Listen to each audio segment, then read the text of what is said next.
Assalamualaikum warahmatullahi wabarakatuh. Bismillahirrahmanirrahim. Nahmaduka ya ghafuru ya syakuru. Mashalli wa sallim barik ala sayyidina maulana Muhammadin wa ala alihi wa sahbihi asfa'in nama ba'du. Begitu juga kenyataan yang kamu khayalkan itu ada juga nggak pernah. Misalnya negara ini dapat rezeki minallah, diatur oleh Allah al-mudabbir. Allah itu yang ngatur rezeki. Kalau Allah yang sudah ngatur rezeki, Allah yang paling kuat, Allah yang ngatur semuanya. Semua yang ada di dunia itu mau variasi.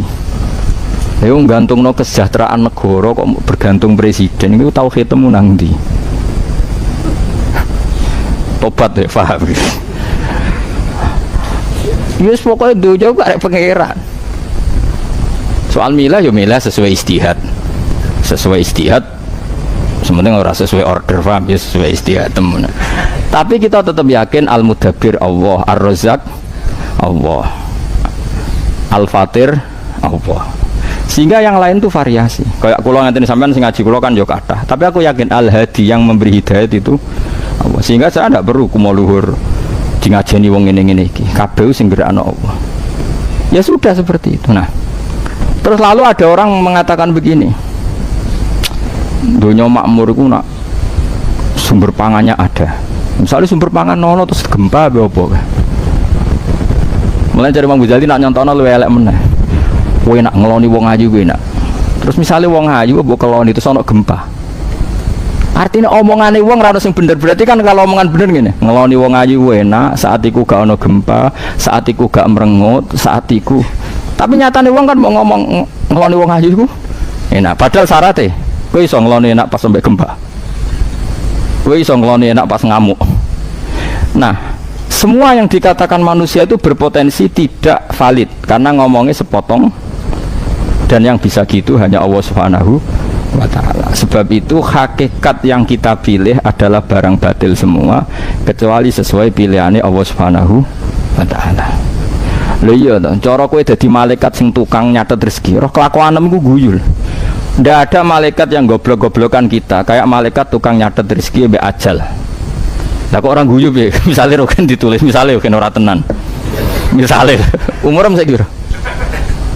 Piro? 40 jen. 52 bos. 52 kok jen nom. Mosok 52. Bodoh ni masuk. Kira-kira gini. Ora dendam juga. Misalnya Mustafa itu mulai 40 tahun mergawe keras untuk hari tua. Ini bayangannya hari tua itu umur 70. Tak balen malah ya. Mustafa itu mergawe tenan umur 40, asumsine kayak wong kota-kota lho. Asumsine tunggu hari tua umur pinten? 70. Berarti mergawe untuk berapa umur? 30 tahun. Terus malaikat bagian ajal ngerti, apa mati sesuk.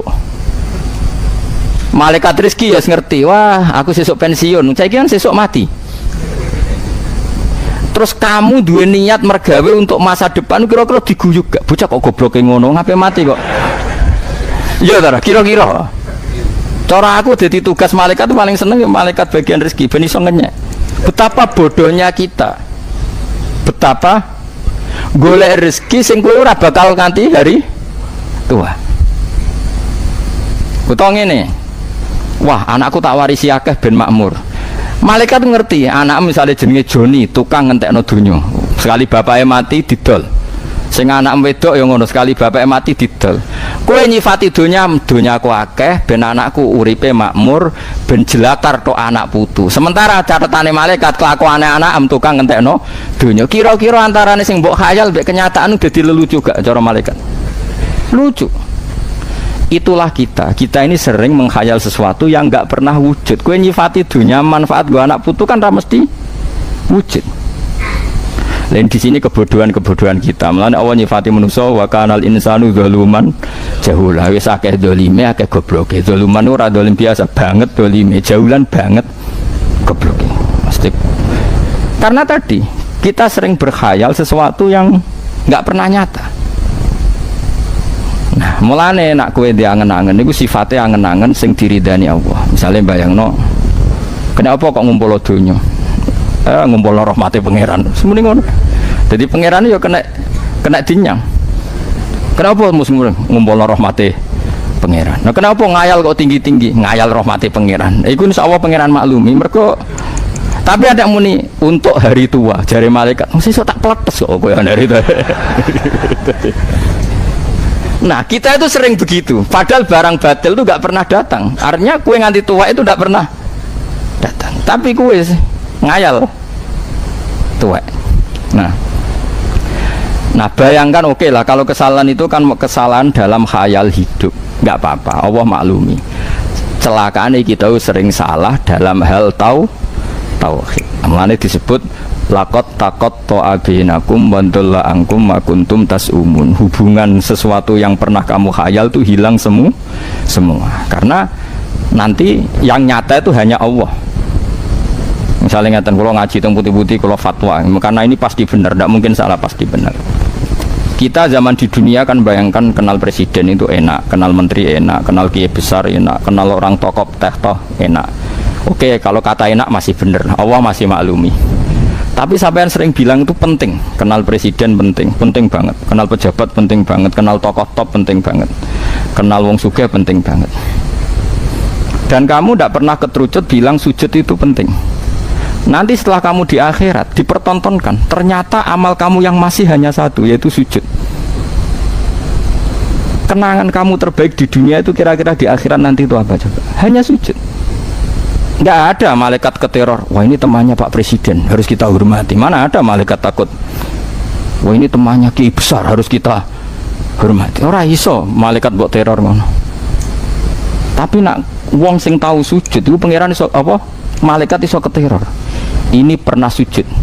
Laki Allah wa huwa sajid. Ini ketemu Allah dengan status orang yang sujud. Wah itu malaikat mikir tenan. Ketika Allah mengumumkan, "Wa abdi laqiyani wa huwa sajid." Ini hambaku dan bertemu saya dalam keadaan sujud. Tidak harus sujud fisik, dia hatinya orientasinya sujud. Bahkan dia nyari rezeki supaya bisa sujud. Didik anaknya dikasih uang supaya mau sujud. Didik santri supaya sujud. Ini hambaku yang berstatus itu orientasinya sujud. Wah malaikat gak akan berani. Tak jamin. Karena dia sesuai penting sing disifati Allah, yaitu paling penting menurut Allah status hamba adalah yang sujud. Wasjud waqtarib wakum ma'an sajidin. Wasjud robbaka wa'bud robbaka, itu status. Saya ulang lagi. Nah status ini yang cara Allah penting. Kenangan kita di dunia sujud. Kemana aku ngekei mangan Hasan biha ya ben sujud. Anak putuku tak didik ya ben sujud. Sampai tak manja masalah finansial ya ben gelem sujud. Bahkan kita makan supaya ben kuat sujud. Kalau kita rentetannya begitu, maka kita berstatus sajid, orang yang orientasinya sujud. Dan status ini yang penting. Sehingga nanti di akhirat itu dicek. Wa yut'auna ila sujudi fala yastati'un. Orang yang sujudnya tidak ikhlas nanti dicek. Ketika kita kenal presiden, kenal menteri, kenal kiai besar, sombong, bangga, pas sujud biasa-biasa, nanti ditakar sama Allah. Bareng dipertontonkan, ternyata sujud itu penting, relasi-relasi itu gak penting. Terus lagi muni ngene, Gusti ternyata penting sujud ya timbang kroni-kroni. Jare pangeran sekliwat. Di sini kita sering salah memilih barang yang benar-benar hak dengan barang-barang sing mau gawanane laibun walakun. Loh saya itu pernah, ini kisah nyata yang pada diri saya itu pernah kenal seorang profesor, dia akrab sama saya. Itu saya pulang, itu nyari kiai desa sing nggak ada yang peduli. Terus di hati saya, ya Allah, jika saya bangga karena terkenal tokoh dunia, ini supaya jadi kafarah saya. Saya kenal gus-gus besar di Sarang, di Lirboyo, di mana-mana saya kenal gus-gus besar. Tapi saya juga kenal kiai-kiai cilik, termasuk korbannya Mustafa. Supaya saya tidak sombong, bisa saja saya kenal gus-gus besar itu sombong, kenal gus-gus gede. Dan kalau itu iya, saya berdosa. Tapi nak kenal Mustafa Ruhin kan nggak mungkin saya sombong. Nak kangelan ya paham gitu. Terus dititipi anak. Terus modelnya ngel-ngel lah pokoknya hasilnya. Lah itu insya Allah gajarannya gede. Ini penting tak ajarkan supaya kamu tahu mana sih yang jadi ridhani Allah. Kita ini sudah kesuwen kejebak sampai kepentingan dunia. Makanya saya percaya nak Rasulullah itu nabi tenan, tambah tua tambah percaya. Nabi orang nabi tenan. Nak nyifati sujud itu ngendikan begini, saya masih hafal hadisnya. wa hatta takuna sajdatul wahidatu khairan minad dunya wa ma fiha, sehingga nanti satu sujud lebih baik timbang dunia dan isinya.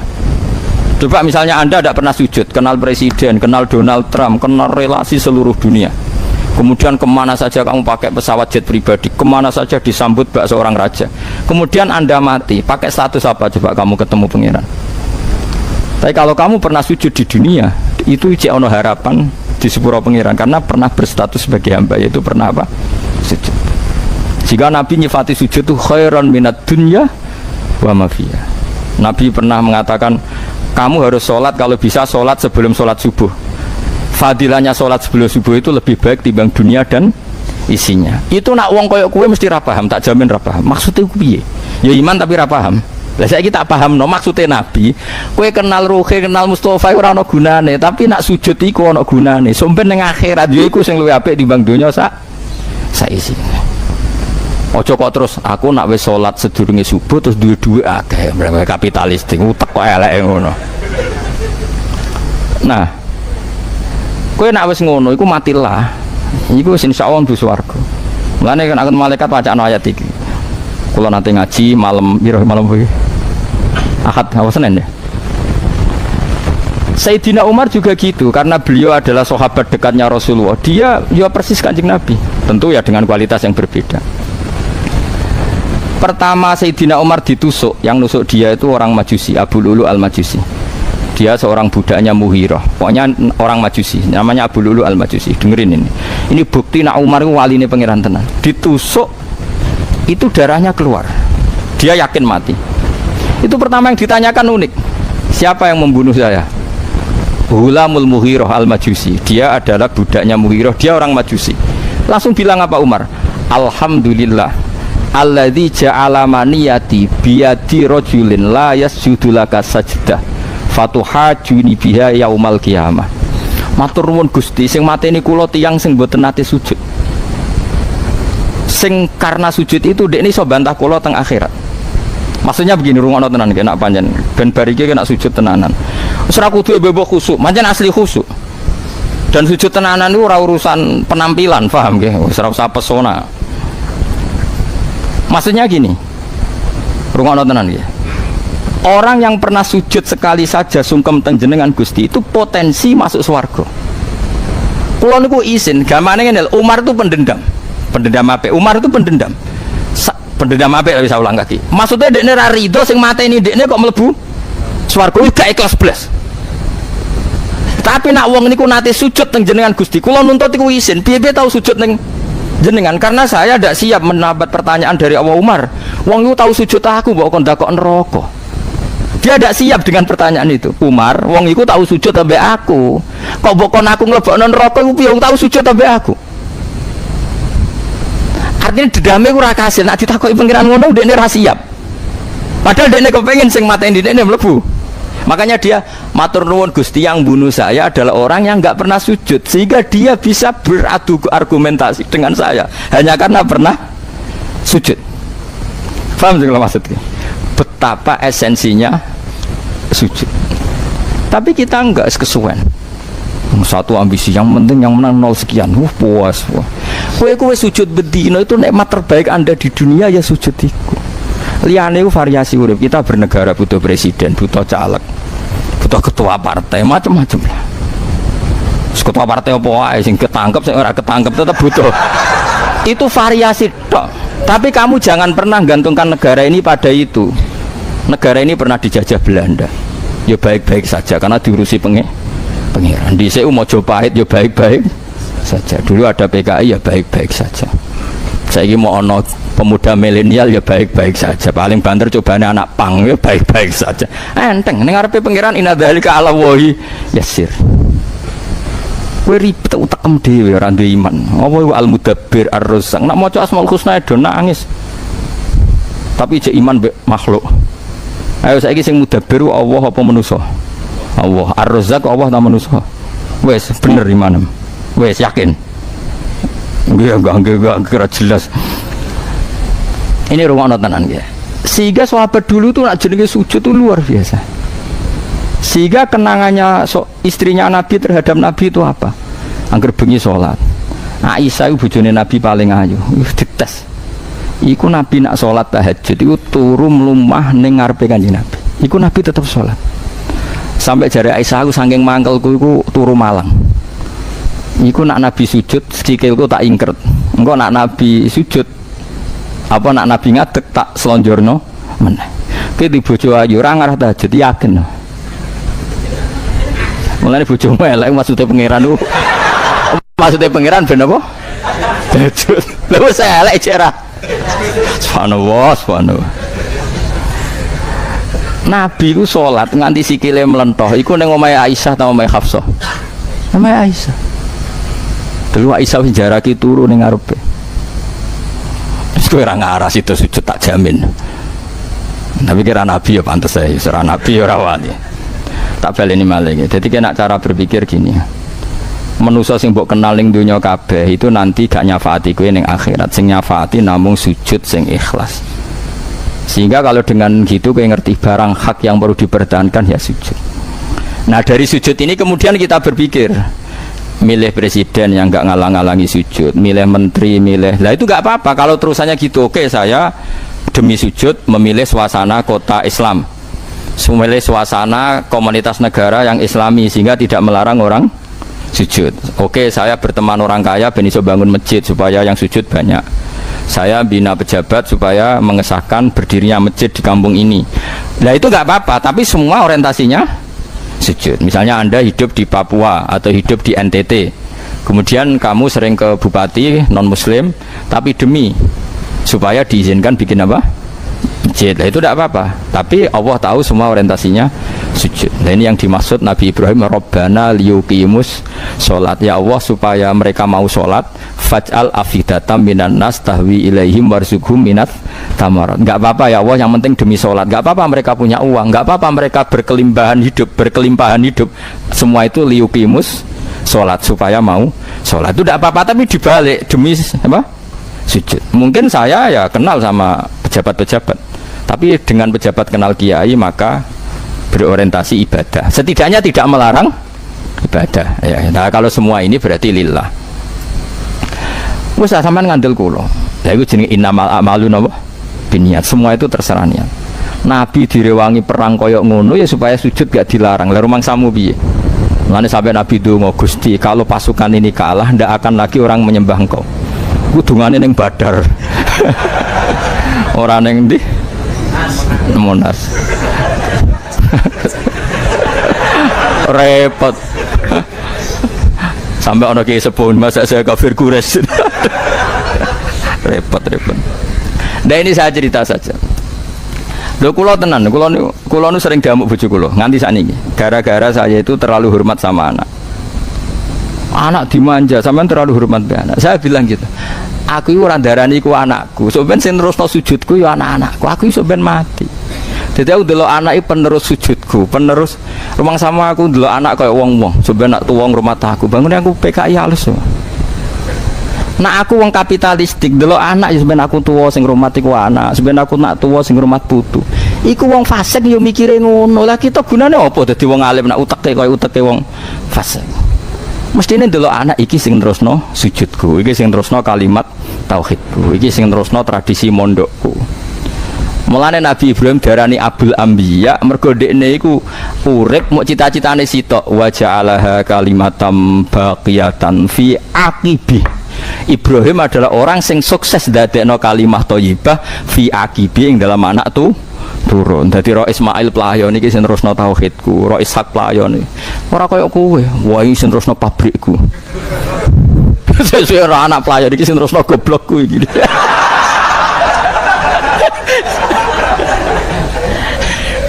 Barang anak goblok tenan pinter jong kok persis. Dadi wong yo mikir, dadi kabeh donya rontatane mung nggo sujud tok. Mane ya Tuhan nafsul mut mainna irji'i ila rabbiki radiyatan mardiyah fadkhuli fi ibadi. Lah ciri utama ubudiyah itu adalah napa sujud. Mulane pertama surat Quran turun wasjud waqtari. Lah sampean nak takok carane sujud piye Gus? Karena tadi gampang saja caranya sujud, gampang saja. Sujud itu udah harus pas salat seperti itu. Hati kita juga harus sujud. Otak kita juga harus sujud.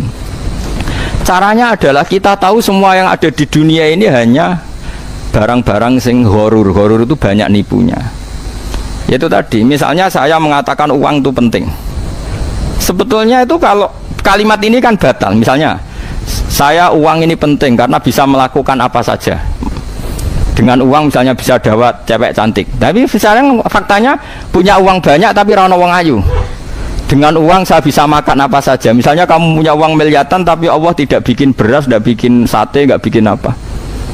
Berarti sebenarnya kalimat yang benar kan? Saya suka uang karena demi dapat perempuan cantik. Misalnya. Ternyata perempuan cantik ini ditari sama uang nggak mau. Nah aku yang mesti gelem cek di lapangan. Banyak perempuan cantik yang kadung seneng rohin, bocah kowe ra gelem. Sebetulnya kalimatnya Bani Adam banyak yang batil, cuma pendukungnya akeh. Mergo padha batile ngono. Paham? Dengan uang bisa mendapat apa saja, ayo buktikan. Orang yang uangnya triliunan, apa bisa mendapat orang cantik tertentu? Mesti bisa apa enggak? Enggak, yang solihah enggak mau. Paham ya? Tapi mesti cek kan, dicek. Enggak mesti kan? Cuma kalimat mesti itu digunakan seluruh dunia. Nah, di duit bisa apa saja. Kata apa saja itu coba. Apa terus dia bisa ke langit? Apa dia bisa mendapat perempuan sekenanya, semampunya? Semaunya enggak juga. Tapi kalimat ini dibenarkan. Makanya uang rata-rata walawit tabal haqqu ahwaahum la fasadati samawati wal ardu wa man fihin. Dunia rusak mergo kalimat batil didukung masif. Mestinya jajal misalnya. Wah, nak saya punya uang banyak bisa apa saja. Terus kue setruk iso apa? Tetap duitmu akeh. Dapat perempuan cantik tapi terus kue bar kecelakaan. Terus impoten apa? Berarti yang benar kan kalimatnya gini. Punya uang apa saja, punya uang banyak, sehat, perempuannya mau, enggak sakit, enggak gempa, enggak ada musibah. Itu kalimat yang benar, tapi kalimat itu enggak kepake gitu. Padahal kalau kalimat itu konstruksinya dipakai gitu semua, oh nak ngono karek Allah ra iso nak manusa. Kan gitu kan lumayan kan ngono. Begitu tak ajari waras udah ora dirungono, paham ya? Lah iya kalau kalimat itu utuh, pasti orang kembali pada Allah Subhanahu wa taala. Tak warai yo kan yo ndek akeh ya terus wedokane ya gelem pas ape kelon ra ono gempa sehat sing wedok ya pas sapian apa neh gak ono anak rangis terus gak ono cecek ceblok misalnya ape kelon cecek ceblok ya ra sido kan. Nah, sebetulnya kalimatnya itu banyak lo coba. Misalnya kowe di bojo ayu pekelon terus diceritani Jawa ini umurnya tinggal berapa? Apa tenggelam? Wah, ora itu. Kalau sering diparani wong-wong sing pesimis. Kok jare Jawa pe tenggelam. Lah kok jadi Jawa aneh-aneh wae. Nak tenggelam ya piye, nak ora ya piye. Masuk ora tenggelam ya tetep mati. Aneh-aneh wae kowe. Ora di tauhid takok. Tak iman nonah, tak syahadatno takok ngono. Memangnya ora tenggelam terus kowe gak mati. Rungokno ya. Kalau orang mau pakai bahasa yang benar, di duit akeh iku kepenak. Nak ono oksigen, nak dunia gak gempa, nak Indonesia gak chaos. Misalnya duitmu akeh ning Jakarta terus Indonesia chaos, apa ya mbok apa? Kerusuhan kayak kerusuhan Mei dulu. Berarti nak ngomong bisa uang banyak, terus piye? Keadaan apa? Aman, gak gempa, oksigen tersedia, kebutuhan pangan. Wah, itu sing iso Allah tok, alhamdulillah maksudnya. Jadi eling-eling ya, jadi kula suwun sangat tauhid itu dilatih terus-menerus. Makanya Allah nak ngelingno manusa iku, kowe di kuping sing mbok go krungu iku kok sapa? Kowe duwe mripat sing mbok go delok iku kok sampai Allah ngelingkan satu persatu. La ilaha ma'allah, apa ada Tuhan yang berperan? Aman khalaqas samawati wal ardo, siapa sih yang menyediakan langit dan coba misalnya uang banyak terus bumi dijupuk oleh pangeran fa idza hiya tamur terus bumi mengalami likuifaksi koyo ning gone ndi Sulawesi mau apa coba. Dan Allah mengingatkan terus amin tuman fis sama ayakhsifa bikumul ardo fa idza hiya tamur. Jadi dari awal bumi didesain Allah memang bisa likuifaksi. Wong bumi itu sifati Allah wal ardi dzatis sadaq. Bumi itu potensinya memang pecah. Zatun itu sifat pokok. Jadi dalam bahasa Arab zat itu maknanya sifat pokok. Wal ardi dzatis sadaq, bumi itu sifat dasarnya memang bisa pecah. Terus Allah ngintikan ayakhsifa bikumul ardo fa idza hiya tamur. Potensi bumi memang melumer. Tamur maknanya melumer. Cuma Allah nyontokno pira-pira ning Sulawesi tok. contohnya sak Jawa ora tuntas. Kayak itu pilpres. Coba, jadi Allah ingatkan, apa kamu merasa aman saja di bumi ini? Bumi ini potensi tamur loh, Jong. Allah ingatkan, ayakhsifa bikumul ardo fa idza hiya tamur. Coba kalau orang iman seperti ini itu kan mau ambek pangeran sungkeman tenan. Ya Allah, matur nuwun cek iso ngaji, esuk tangi, ya matur nuwun cek iso tangi. Dipisoi bojo matur nuwun bojo kula roh sasarane. Nak nganti ngamuk tangga seputih Gusti, kudu syukur. Nak bojomu njaluk dhuwit ke njaluk terus matur nuwun mboten njaluk tangga, isine kaya apa nak njaluk tangga. Ngamuk kowe matur nuwun, nak ngamuk tangga isin ku kaya apa. Dadi mesti nak bojomu ngamuk pinter dik terusno. Lha kok iso pinter Mas? Lah iya ngamuk tepat sasaran. Jan omah iki ra duwe dhuwit mergo aku ya terusno wae. Iku wis bener ngamukmu iku bener. Wong duwe bojo pinter kok ngeluh. Paham ya rungokno tenan. Jadi zatun itu cara bahasa Arab, zati sod ibumi itu potensinya itu memang pecah. Terus tamur iso melumer, memang wis didesain gitu. Coba bawah bumi itu ada magma, ada ini itu. Tapi Allah mengingatkan terus di surat At-Tabarok, amin tuman fis sama ayakhsifa bikumul ardo fa idza hiya tamur. Dielingno terus. Air yang tiap hari kita minum, Allah ngelingno. Qul ara'aitum min asfaha ma'ukum gharon famay ya'tikum bima imain. Mestinya meskipun sekarang air itu gampang, tapi kata Allah, saya bisa tahu-tahu membuang air itu. Terus air itu kemudian hilang, tertelan bumi. Faida apa? Terus famay ya'tikum bima imain. Lalu siapa yang bisa mendatangkan air? Jadi dunia yang stabil ini Allah mengingatkan berkali-kali. Nah, tapi wong gak eling peringatannya Allah. Akhirnya sing dianggap penting itu pejabat, relasi, mitra. Akhirnya Allah ora tau disebut. Ya wis akhirnya sedunia ngene iki ngendikane pangeran, nak aku ora disebut ning bumi, akilukum ila nafsikum. Urusan dunia tak pasrahno kowe. Akhirnya wong kangelan mergo urusan ora diurusi Allah tapi diurusi diri apa? Sendiri. Akhirnya wong gawe rumus. Pendidikan gawe rumus, tiap ganti menteri ganti rumus, presiden di rumus, ganti presiden yo ganti rumus. Perlu kartu siji apa cukup KTP gue ger. Lah misalnya bener sing kartu telu, sedurunge ana kartu telu ya wong wis mangan. Sing bener kartu siji sedurunge iku wis mangan. Dhisik endi wong makmur mek kartu iku? Jare wong sing wis makmur, kowe presiden aku wis sugih. Jare sing melarat, ya tetep melarat. Akhirnya, oh tetep Allah sing ngatur donya apa. Tapi tetap aja golput loh ya, maksud gue tetap. Artinya negara itu urusan kedua. Pertama tauhid benari. Lah nak tauhid itu bener, kamu milih sesuai sing diperintahno Allah ya, sesuai nurani masing-masing. Sementing ora sesuai order masing-masing. Lah nek guyonan Gus Dur paling masyhur, Gus Dur guyon paling masyhur kan. Dulu ulama itu ngendikan al hukmu yaduru ma illatihi, hukum itu berputar sesuai alasannya. Sekarang al hukmu yaduru ma ujratihi, guyonan Mas. Hukum itu berputar sesuai upahnya. Guyonan paling masyhur yang antar kiai itu al hukmu yaduru ma illatihi, itu yang benar apa? Tapi sekarang al hukmu yaduru ma ujratihi. Karek opae piro terus wani piro. Lha wis nduk musibah nek ana al hukmu yaduru ma ujrati. Dieling-eling. Dadi kula teng pundi-pundi kampanye. Lah tentang la ilaha illallah nggih ngoten. Kowe nek wis mati, iku kanca ya ora ana, wong tuwa ya ora ana, anak ya ora ana. Sing ana namung Allah Subhanahu wa taala. Sebab itu kita harus ikhlas ngamal krana lillah. Ki ngandalo kanca-kanca wis ora ana. Anak bojo mlayu kabeh ya mayafirul mar'umin akhi wa ummihi wa abi wa sahibatihi wa bani likul limri'im minhum yawma idzin sya'nu yuhun. Kita hanya kembali ke Allah. Lah nek kembali ke Allah kok kowe saiki ngamal demi manusa. Terus manusa itu sapa? Ketika itu tidak siapa? Siapa? Itu harus dilatih terus-menerus sampai Anda ikhlas. Lah nek iso ikhlas Gus dilatih sampai tahu ikhlas. Pisanlah tahu ikhlas gue selamat. Dewi lama-lama kue ning dunya swidak tahun kok tahu ikhlas pisan tok wis cukup. Tapi yo angele ra karuan bener. Lah carane ikhlas piye? Tak warai lali wis ngandel aku. Lali ku ya lali, engko ikhlas dhewe. Lani masyhur bapak sering cerita, riyen guyonane mung bapak kula mbah kula menjen keluarga Lasem. Mbah Maksum niku abahe Bali Maksum Jogja niku santrine kathah rin. Ketemu kancane. Ya kanca nak undang jangkar sum. Gayamu juk santrimu akeh uga wiridan. Isin to mbek santrimu nak bar salam langsung mlayu mergo santrimu akeh. Iya pertama isin suwe-suwe lali jare. Lah pas lali iku aku ikhlas jare. Jadi pertama kan ape ras wiridan kan isin. Wih didelok santri akeh kok langsung mlayu. Kedua ya mungkin isin. Suwe-suwe kan lali. Lah pas lali iku ikhlas. Kayak ngaji ini kan pertama ngaji. Suwe-suwe kan lali. Pokoknya anggar wayahe ngaji nggo kitab berangkat.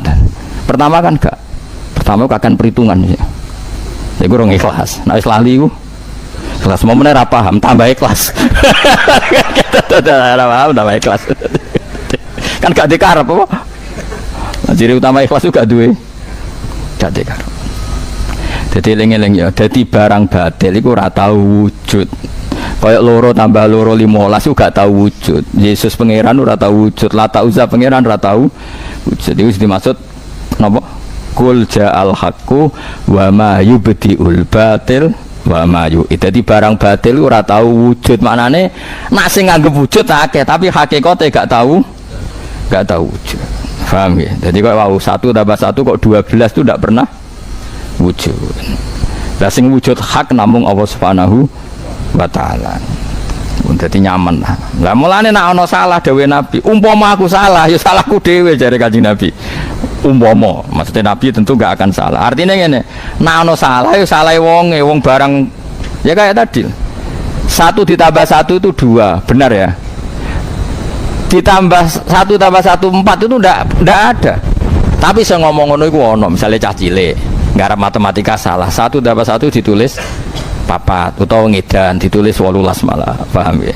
Jadi artinya ngene, barang salah ku ora wujud, tapi wong salah ku pirang, tapi nak barangnya tetap ora wujud, paham ya? Jelas ya? Jadi kau coba bantah aku, tapi wong kafir kan kata Gus, lah iku wonge, nak kekafiran itu udah ada legalitas bahwa Yesus Tuhan, legalitas kalau Lata Uzza Tuhan, legalitas kalau api itu Tuhan, matahari Tuhan, itu nggak pernah ada. Statusnya matahari selawase lalat tetap makhluk, paham ya? Tapi yang menuhankan ada, kayak 1 tambah 1 mungkin anak kecil nulis 4, wong edan nulis 18, paham ya? Jadi eling-eling nak barang batil tetap ra ono. Mulane istilah napa ja'al haqqu wa ma yubti'ul batilu wa ma yu'id. Mulane disebut lam yabqa lahu atharun, tidak ada bekasnya sama sekali karena hakikatnya tidak wujud. Lagi disebut wadalla anhum kanu yaftarun, akan hilang semua apa yang pernah mereka bayangkan karena tidak wujud. Mulane kula suwun lah pokoknya nak sujud itu sing tenanan. Senajan to kula nu jarang sholat sunat. Maksudnya ndak sebanyak sampean mungkin. Tapi kalau sujud itu tak nikmati tenan karena itu pasti jadi kenangan terbaik Anda hidup di dunia. Kenangan Anda hidup di dunia terbaik adalah kamu pernah apa? Sujud itu tak jamin. Gak mungkin kan kenangan terbaik nggak ada BPKB. Sebenarnya mlebu kabeh syutingan ini mlebu kabeh. Marani pejabat proposal, orang melarat daftar melarat. Orang melarat daftar BPJS, orang melarat nyimpen kartu telu. Ini kenangan opo? Sebentar kau pangeran itu kartu telu gak apa cung? Ono pertanyaan ini ora ono. Kowe ning donya tahu sujud. Lah nek wis tahu sujud pisan lah, sing penting sah. Maksudnya kowe kan salat fardu wis bedino, tapi gak mesti sujud iku napa? Ikhlas. Pokoke terus latih terus wis ora lali. Ada di imam sing rawan ra ikhlas mergo penampilan. Napa? Dadi imam rawan rasa mergo ya gremeng. Dadi biasanya masalah itu imam jaga penampilan. Ajane ape ora sujud suwi bareng imam ya terus disuwek-suwekno. Iku wis masalah. Makmum probleme gremeng. Wah, semane jebule suwi. Bareng makmum sing lagi khusyuk imame cepet. Gak tumani nafas. Makmum yo kacau gayane nompo tapi kurang ajar juga asline. Sing lagi seneng khusyuk, nah imame kesusu kan mangkel. Sing lagi seneng cepet, nah imame khusyuk mangkel. Jadi ora sinkron asline imam mbek makmum. Mulane jamaah iku muga-muga nek iso ana 40 ben ana waline sitok. Lagi wali iki sing nyafaati salat wong pidul-pidul iki. Wali-wali. Mergo kok disepuro kabeh. Mergo pangeran nak mirsani kekasih iku dikatutno wong pinggir-pinggire dikatutno kabeh. Ajane diengali sitok tok. Dadi ibarat sak bis ana waline pangeran sitok. Misale ibarate bis iku ape kecelakaan pangeran buka kasih kuning kono. Nek kecelakaan nak melok.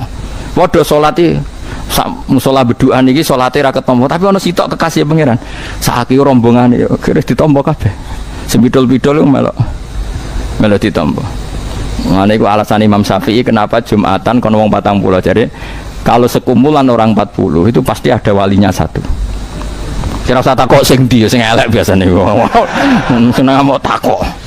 Ya wali rata-rata ganteng sembrono. Lah kok takok mosok Gus Sarati wali ganteng barang malah darane elek ra trimo, darane ganteng ra trimo. Lah ngono iku ora bakal wali. Takokan ngono iku bukti ra wali. Mergo wong brengkel lho. Lah wali sing piye? Ya biasane sing elek. Gak trimo mosok wali elek sing ganteng, mosok Sarati sembrono. Mun kula tresno nggih, pokoke kula suwun sanget ya. Dadi yakinlah bahwa barang hak itu sing abadi. Mulane Nabi Ibrahim ketika njaluk wong Mekah niku duwe dhuwit, niku dimulai Robbana liyuqimus shalah, supaya gelem salat jenengan paringi rezeki. Supaya semua ini orientasinya demi sholat. Gak apa-apa kita cari uang, gak apa-apa kita berpolitik, gak apa-apa. Misalnya orang Islam berpolitik di Indonesia supaya Islam mayoritas di parlemen. Kalau majelis parlemen orientasinya bangun masjid, lembaga-lembaga pendidikan, gak apa-apa. Tapi yang penting berangkatnya dari semangat nopo ibadah. Lalu dimulai Robbana liyuqimus sholat, supaya semua ini demi sholat. Nah setelah demi sholat gak apa-apa. Faj'al afidatan minan nas tahwi ilaihim warzuqhum minas samarat. Mun kula terusno nggih. Walau tarom umpama ningali sira ya Muhammad wa Muhammad itfazi nalikane padha kaget sapa ngakeh. Indal ba'si nalikane ketangi sangka kubur. Pas iku laro eta tine ningali sira amron ing perkara adiman kan gedhe. Pas bangkit sangka kubur pasti kamu lihat sesuatu yang dahsyat. Nah pas iku fala fauta mongko ora ana pot iku maujud lahum kedhe wong akeh minasangi kita. Manane ora pot ndak bisa lolos dari cengkraman saya kata Allah. La yufawitu tegese ora iso lolos sapa ngakeh nak ing kita. Wa khidulan den tangkep sapa ngakeh min makanin sing panggonan koribin kang parek ail kuburi tegese sangka kuburan. Pasiku wa qalu lan ngucap sapa ngakeh amanna iman kita bi iklan Muhammad bi Muhammadin awil Quran itu Quran. Tapi wa analan hale kaya apa lahum kedhe ngakeh atana wusyu utawi nggon bali untuk iman bilawi wa bil hamzati badalah hale dadi ngetewawi. Tanawul iman tegese untuk iman. Sayang pasiku wis ra iso iman, maksudnya imane wis ra ditampa. Min makanin sing panggonan baidin kang adoan mahali sing panggonan iman. Izum krana utawa wong akeh fil akhirati dalam akhirat wa mahaluhu halete panggonan iman iku adunya ing dalam dunya. Mulane kula nu yakin mun nang jenengan ngandel kula. Kula nu yakin ainul yakin hakul yakin Kanjeng Nabi ku pancen nabi tenan. Buktine nak muji sujud ku masyaallah tenan. Karena Nabi pirsa sing hakikat wujud status kita ila yaumil qiyamah ya sujud iku. Mulane Nabi nak nyifati sujud tadi apa? Hatta takuna sajdatul wahidatu khairan minad dunya wa ma fiha. Bahkan Nabi nak ngendikan sujud masyaallah luar biasa. Ana sahabat selawase derekno Kanjeng Nabi. Bareng suatu saat Nabi kan wonge apian. Congke jo opah opo engke derekno aku wis suwi. Sahabat itu ya rodok kacau. Tapi kacau soleh. Entos sirin kula pikir-pikir riyen Nabi. Dadi ampun kan jawab sakniki mulai. Bar telung dina matur. Iku Kanjeng Nabi. Nyuwun dadi kancane jenengan teng swarga. Nabi rada kaget nyongkone kan yo wedhus ta apa ngene jebule. As'aluka murafaqataka fil jannah. Saya minta nemani engkau di swarga. Nabi rada takok, kowe diwarai wong apa karepmu dhewe? Niku Kanjeng Nabi, kula pikir donya niku mesti entek. Kula misale dadi gubernur untuk pangkat ya entek. Untuk apa entek? Sing abadi niku ngancani jenengan teng swarga. Apa kata Nabi? Fa'inni ala nafsika bikasrotis sujud. Ya ana aku bantu cung ya. Kowe dhewe kudu akeh-akehan sujud. Iku Kanjeng Nabi, wong paling disayang pangeran iku nek ana wong njaluk swarga kon bantu sujud. Kowe trimo kiai yo oke. Sembrono. Yo cung yo mbahmu. Kanjeng Nabi sing kekasih pangeran ana wong njuk mlebu swarga kowe kon fa'inni ala nafsika bikasroti sujud. Yo aku bantu cung yo. Aku bantu, aku iso nyafati kowe bantu, yaiku kowe kudu dhewe ngekeh-ngekehno sujud. Ya kayak kiai takoki ngono mati. Nggih. Nggih mbahmu dene dhewe ra jelas malah ape. Lan ana ngono wak tak warai. Wis padha ae do ngekeh-ngekehno sujud. Jebule kowe dhewe ra akeh sujude padha dene. Wis ora usah jawab. Ngene nek ana takok ngono jawab. Cerita iku ya ana zaman Nabi lah, jawabe Nabi ngene. Lha iku fair dadi aja jawab langsung piye. Cerita iku ana zaman Nabi lah, berarti Nabi dijawab ngene. Tapi aku nak ngancani kowe ora jelas, engko nang kowe ning neraka malah njuk ngancani neraka malah repot. Jadi Nabi saking senengnya sujud terus meneh ada cerita hadis lagi. Ketika Nabi cerita orang-orang disiksa di neraka, ini hadis sahih. Ketika Nabi, engko nambah takokno ditasih Albani apa belum sembrono. Ngenyek wong. Aku sampai tahqiqan wis ora cocok blas. Imam Tirmidzi ku alim-alime wong. Saiki mahasiswa saenake dhewe. Hadal hadis qad sahih Albani. Imam Tirmidzi kok butuh. Albani ku piye ya Allah subhanallah. Imam Tirmidzi ku salim mustaqil mujtahid. Albani lagi lahir wingi. Kok hadis Tirmidzi butuh legalitas. Albani Allah karim. Sebelum kau disepuro pengen. Yo kue barang iku sing. Aduh ya Allah. Subhanallah sanas. Imam Tirmidzi yakin ruhe gak tenang. Era Imam Tirmidzi, Imam kitab Bukhari kabeh wis diselesaikan ilmu jarhi wa ta'dil. Iku finale ning era Ibnu Hajar Al Asqalani, jenenge kitab Lisanul Mizan. Saiki orang geron hadis iki cek digoleki ini disahihkan Albani apa ndak? Albani mbek kowe ilmune yo udah-udi. Mesti padha wong saiki ini lah. Maksudnya mbak kowe sing ngene-ngene iki lho kowe. Yo ora ono saingane nak kowe. Lah wong ikhlas gak butuh saingan. Jadi kalau baleni malih, kalau mau nerangno napa sing masalah napa sahih napa Tirmidzi. Jadi orang-orang yang kita ini yang kita alami sekarang, neng hadis sahih kados Imam Bukhari ku nyeritakno, wong mukmin sing mlebu neraka, iku kabeh diobong kecuali maudhi'as sujud. Terus Nabi dawuh walam takulin nar atharos sujud. Di semua teks hadis sahih ada redaksi walam takulin nar atharos sujud, dan neraka tidak berani membakar bekas-bekas sujud. Ya bekas sujud itu raro, mulane itu sono bathuk dicap ben ono bekas sujud itu raro. Pokoknya teke hadis ngono ki ora usah sensitif. Berarti butuh bekas, Gus. Nah ngono tak bikin bekas. Cangkemmu ya ora ngono. Senengane kok takok sing ora-ora, senengane ngajak tukaran. Mesti ngajak tukaran senengane ono sing tersangka, ono sing gak tersangka. Ora usah ngono iku jenenge ra ikhlas, ngaji ngene ora ikhlas. Sing tersinggung ya padha ra ikhlas, diulang kok malah tersinggung.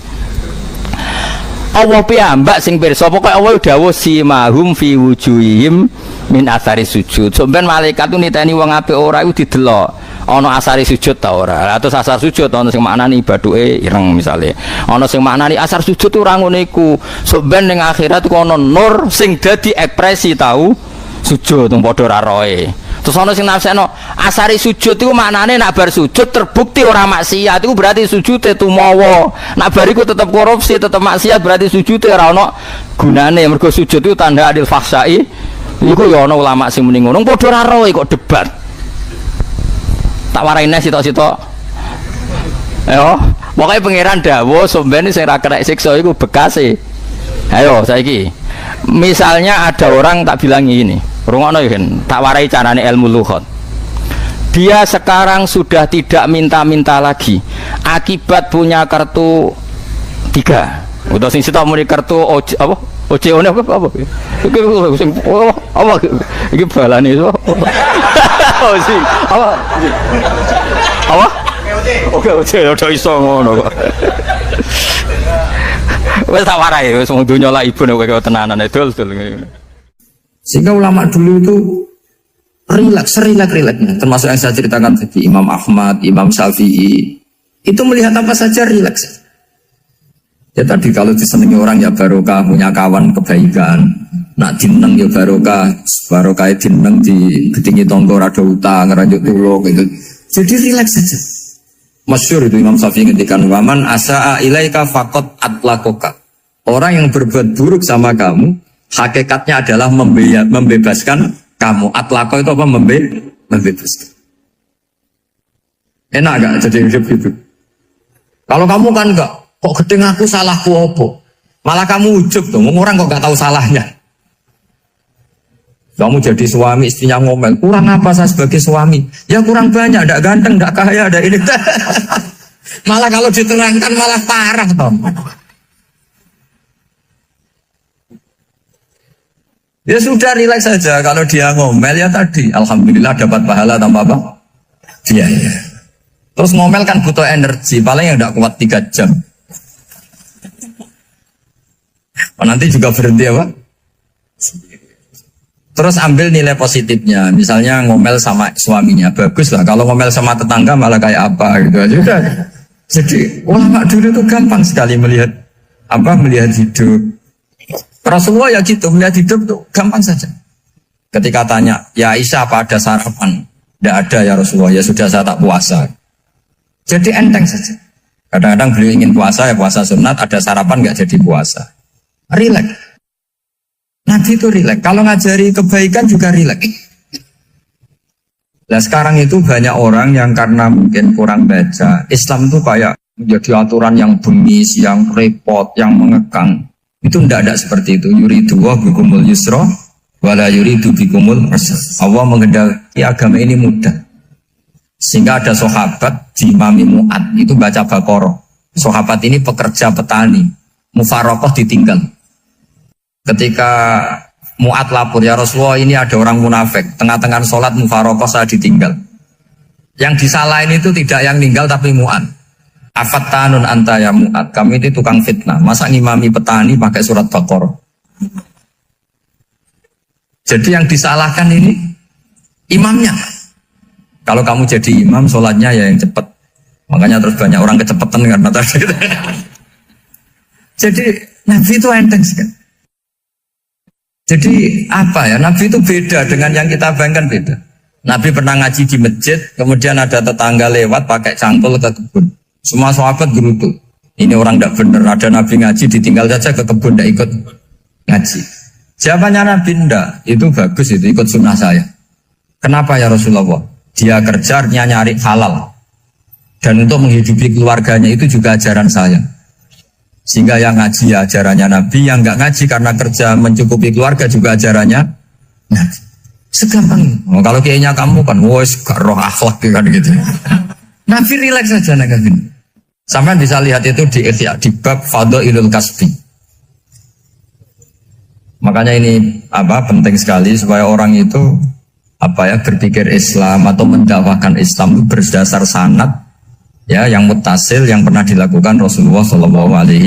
Sesuatu yang dilarang Allah itu pasti mador. Maka untuk melarang seseorang bergantung sama narkoba misalnya atau hal-hal yang bahaya pada fisik, itu satu tentu bagi ahlullah, tentu karena takut Allah. Tapi banyak masyarakat yang memang benar-benar bisa meninggalkan narkoba karena efek buruknya ganja. Bahwa itu mengakibatkan sakau, mengakibatkan tidak sadarkan diri, mengakibatkan kebangkrutan ekonomi macam-macam. Sehingga mereka benar-benar benci sama yang namanya narkoba. Jadi di antara manhajul Quran itu kalau mentakbih, memburuk-burukkan maksiat itu mesti dikritik innahu kana fahisyah. Innahu kana fahisyata wa maqta wa sa'a sabila. Innahu kana fahisyata wa sa'a sabila. Diulang beberapa kali. Sehingga dibutuhkan kecakapan untuk menganggap satu hal yang buruk itu fahsyah, sesuatu yang enggak rasional, sesuatu yang tidak positif, sesuatu yang pasti berdampak negatif. Sehingga kalau misalnya tadi dibacakan oleh Qori, kuntum khaira ummatin ukhrijat linnasi ta'muruna bil ma'ruf wa tanhauna 'anil munkar. Untuk berhenti dari kemungkaran itu satu takbihun litilkal mungkar atau litilkal mungkarat, bahwa mungkarat itu kita cap, kita stigmasi bahwa itu buruk sekali. Seperti Nabi mengajarkan pemuda tadi, masa kamu suka ibu kamu digitukin lelaki lain, putri kamu, bule kamu, bude kamu, sehingga orang ini pikirannya termindset betapa buruknya zina. Sama seperti kita sukses memindset betapa buruknya narkoba, betapa buruknya bahan-bahan terlarang. Begitu juga seterusnya, terus pengkhianat dan sebagainya. Tapi problem manusia adalah dia itu akan mencari kebahagiaan atau kesenangan sesaat. Maka caranya gimana? Keinginan senang lewat maksiat ini dilawan dengan nyaman dengan taat. Saya ulang lagi, nyaman dengan taat. Sehingga ulama dulu punya kalimatul munajat, artinya kalimat hubungan pribadi sama Allah yang menjadikan orang itu nyaman. Dan ini yang diajarkan kitab-kitab tasawuf. Kitab tasawuf itu sukses mengajarkan melihat alam raya ini semuanya nyaman, termasuk yang mengecewakan. Itu dianggap nyaman. Saya berkali-kali mengajarkan ilmu ini karena ini musalsal ila Rasulillah SAW. Itu pernah suatu saat Imam Ahmad itu dipanggil sama tetangganya, anak muda. Tentu Imam Ahmad ini orang yang sangat soleh, sangat waroi, sangat tunduk sama perintahnya Allah dan Rasul. Pemuda tadi manggil, ya Ahmad, datang ke rumah saya. Imam Ahmad datang. Setelah sampai ke pemuda tadi, sudah pulang lagi, saya tidak butuh kamu. Pulang lagi. Setelah sampai rumah dipanggil lagi, ya Ahmad, datang lagi. Datang lagi. Oh, saya tidak jadi butuh, pulang lagi. Sampai 3 kali. Dan itu perangai ekspresi Imam Ahmad itu atau ulama lain yang sesoleh beliau itu nyaman, indah. Beliau tetap senyum-senyum nyaman. Beliau tidak tersinggung, tidak terprovokasi, pokoknya tidak tersinggung, kelihatan nyaman. Lama-lama pemuda ini terus tanya, ya Ahmad, kamu saya perlakukan seperti ini kok tidak tersinggung? Kamu senyum-senyum saja, happy-happy saja. Jawabnya Imam Ahmad itu unik. Wahai pemuda, saya kamu panggil itu senang sekali. Karena kata Nabi, kalau kamu iman dengan Allah dan Rasul, maka hormatilah tetangga. Jadi saya senang. Karena nuruti perintah Allah untuk menghormati tetangga. Jadi tidak ada urusannya dengan kamu. Kagetnya kayak apa? Jadi dipanggil tetangga ya senang karena melakukan perintahnya Allah dan Rasul, yaitu ikramul jar, fal yukrim jarum. Disuruh pulang, kamu ingin saya pulang, ya saya pulang. Disuruh datang, ya saya datang. Jadi saya tidak tersinggung, saya tidak ada urusan dengan kamu. Urusan saya dengan Allah Subhanahu wa Ta'ala. Itu kalau bapak-bapak istrinya ngomel terus sabar itu ya bagus. Saya tidak punya urusan. Kalau kamu terprovokasi oleh istri, berarti kamu didikte oleh makhluk. Masa seorang rektor didikte makhluk? Kan tidak keren. Apalagi seorang habib didikte makhluk, kan tidak keren. Yang bisa mendikte kita hanya Allah Subhanahu wa Ta'ala. Dan Allah mendikte kita, mengajarkan kita wa ashiruhunna bil ma'ruf fa in karihtunna fa asa an takrahu shay'an wa yaj'alallahu fi khairan katsira. Jadi cara melihat istri kita bawel gitu atau cerewet, alhamdulillah ini ada pahala tanpa modal, cukup sabar. Kalau istri kamu sedang mesra, malah mintanya ke mall, malah biayanya tinggi.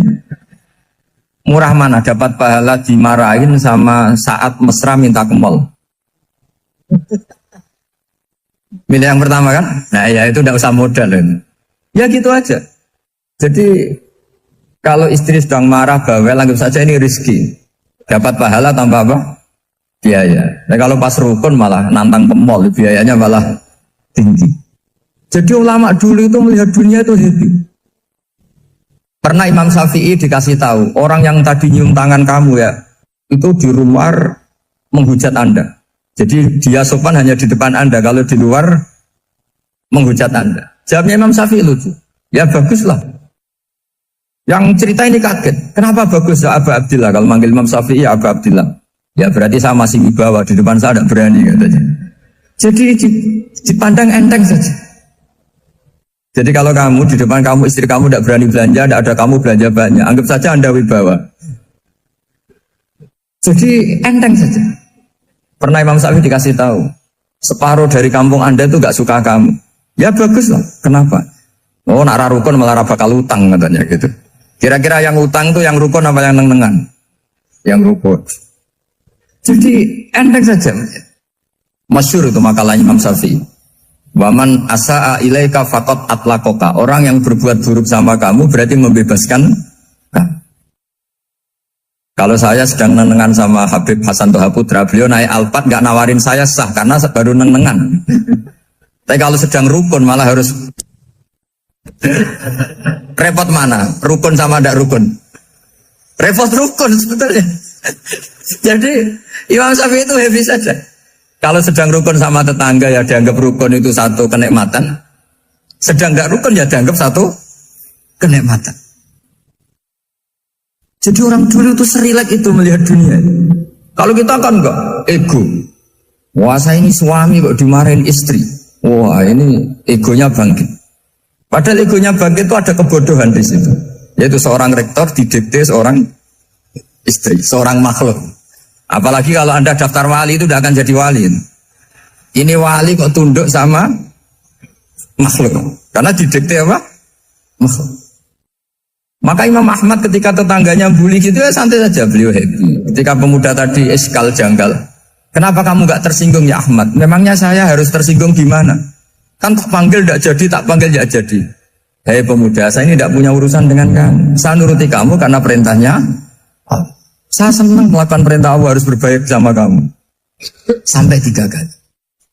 Ajarkan Muhammad atau katakan Muhammad pada umatmu, sebaiknya atau seharusnya mereka hanya gembira dengan melihat fadlnya Allah dan rahmatnya Allah. Ini harus kita pahami mulai dari konstruksi yang paling pokok, yaitu akidah. 2 ahwal. Ahwal itu 1 perilaku sosial. 3 mutammimat, sesuatu yang tidak pokok tapi kita butuhkan dalam mengawal hidup ini. Saya beri contoh, itu sampai maksiat itu karena cari kesenangan. Misalnya baru penat itu ingin seneng, ada orang yang macam-macam lah, ingin melihat maksiat, apa itu pornografi, apa nyabu, apa macam-macam. Itu sebetulnya agama punya konsep yang luar biasa, yaitu seharusnya seseorang itu gembira dengan ketaatan. Lalu pertanyaannya, caranya gembira gimana? Gembira itu mudah. Jadi misalnya kamu sujud sama Allah Subhanahu wa taala. Terus cara berpikir begini. Ini sekaligus ijazah. Cara berpikir begini. Ya Allah, ini kata Sayyidina Ali, kafani izzan an akuna laka abdan wa kafani fakhron an takuna li rabban. Ya Allah, betapa sialnya saya andaikan saya jadi budak dari makhluk yang sama. Misalnya sampean itu seorang kiai atau rektor atau doktor atau orang terpelajar, kemudian kamu jadi budak atau hamba dari makhluk yang setara. Betapa hinanya saya. Maka kata Sayyidina Ali, ya Allah, saya ini cukup bahagia, cukup bangga karena jadi budak, jadi hamba dari zat yang super atau yang maha super, yaitu Allah Subhanahu wa ta'ala. Sehingga ada kebahagiaan yang luar biasa karena menjadi hambanya Allah Subhanahu wa ta'ala. Setelah bangga dengan jadi hambanya Allah, maka kita akan malu. Malu misalnya kok saya bahagia itu nunggu melihat pornografi, melihat maksiat. Itu terus menjadi malu. Kenapa saya bisa didikte oleh hal-hal seremeh itu? Ya, kita malu karena didikte oleh hal-hal yang seremeh itu. Karena kita didikte oleh nafsu. Jadi izzatun nafsi, satu harga diri seseorang itu harus dihidupkan untuk hanya tunduk kepada Allah Subhanahu wa ta'ala. Sehingga Nabi itu melatih satu logika tarkul ma'asi. Nabi itu dulu ketika ada seorang pemuda yang, ya karena mungkin pemuda ya, dia itu mau masuk Islam, tapi uniknya kata pemuda tadi, saya masuk Islam tapi asal dibolehkan bebas zina. Jadi ini agak sableng gitu. Jadi mau masuk Islam syaratnya dibolehkan apa? Zina atau free sex gitu. Karena orangnya agak hiper. Itu Nabi tidak langsung mengancam dengan neraka, enggak. Ketika mau pamit gitu, semua sahabat melarang. Mah itu jangan, kamu jangan suan Nabi. Itu permintaan yang enggak masuk akal. Setelah lama ditahan, terjadi kegaduhan di masjid. Nabi dengar, itu ada apa itu? Itu ada pemuda yang mau masuk Islam tapi yasta'dzinuhu fi zina. Tapi mereka minta izin Nabi untuk tetap boleh zina. Kata Nabi, pemuda itu suruh masuk, suruh menghadap saya. Ketika menghadap Nabi, saya ulang lagi, ketika menghadap Nabi, Nabi mengajarinya itu luar biasa. Nabi tidak langsung mengancam dengan neraka atau dengan azab tunda. Tapi kata Nabi, atuhibbuhu li ummik. Kamu suka kalau ibu kamu itu jadi demenannya orang banyak. Pondok ya Nabi, yang demen ibu saya tak bacok kan. Karena ini agak preman, di mana-mana orang nakal agak preman. Terus atuhibbuhu li bintik, kamu suka kalau putri kamu ya digitukan orang-orang. Oh ya enggak Nabi, yang gitukan putri saya tak baca. Atuhibbuhu li kholatik, kamu suka kalau bule kamu digitukan. Atuhibbuhu li ammatik, kamu suka kalau saudara bapak kamu digitukan. Nabi itu mengeset ya. Cara sekarang itu otak mungkin. Nabi itu meluruskan otaknya anak muda itu. Betapa buruknya zina. Cara bahasa Arab ditakbih.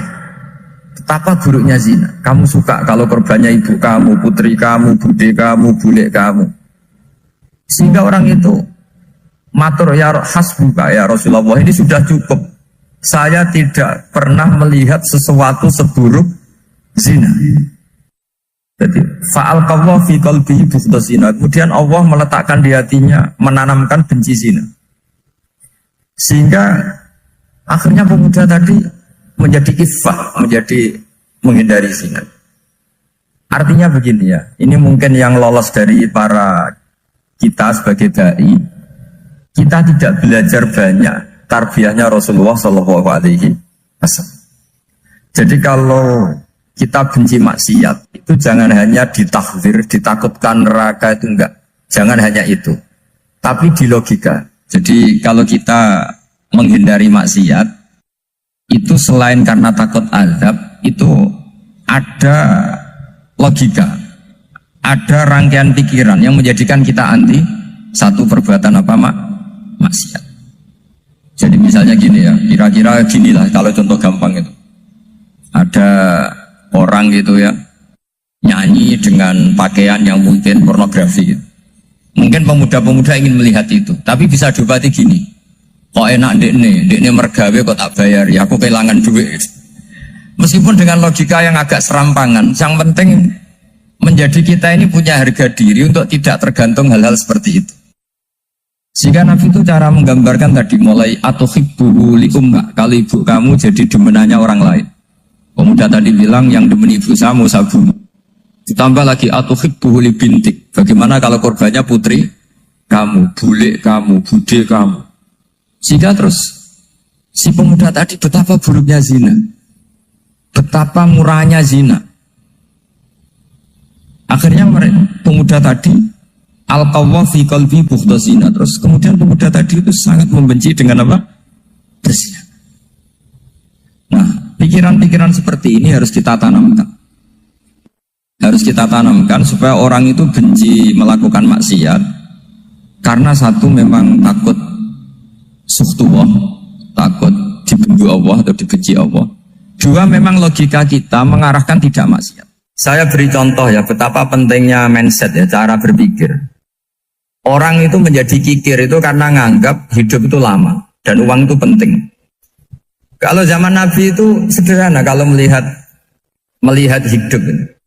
Pernah suatu saat Nabi itu punya jatah makan karena Nabi itu hidupnya juga pas-pasan.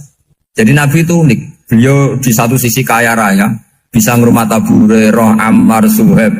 Ashabu Sufa itu dirawat Nabi semua. Itu kan kaya, bisa ngerawat sekian orang. Tapi di sisi yang lain untuk pribadinya beliau miskin. Kadang nggak bisa makan hari itu.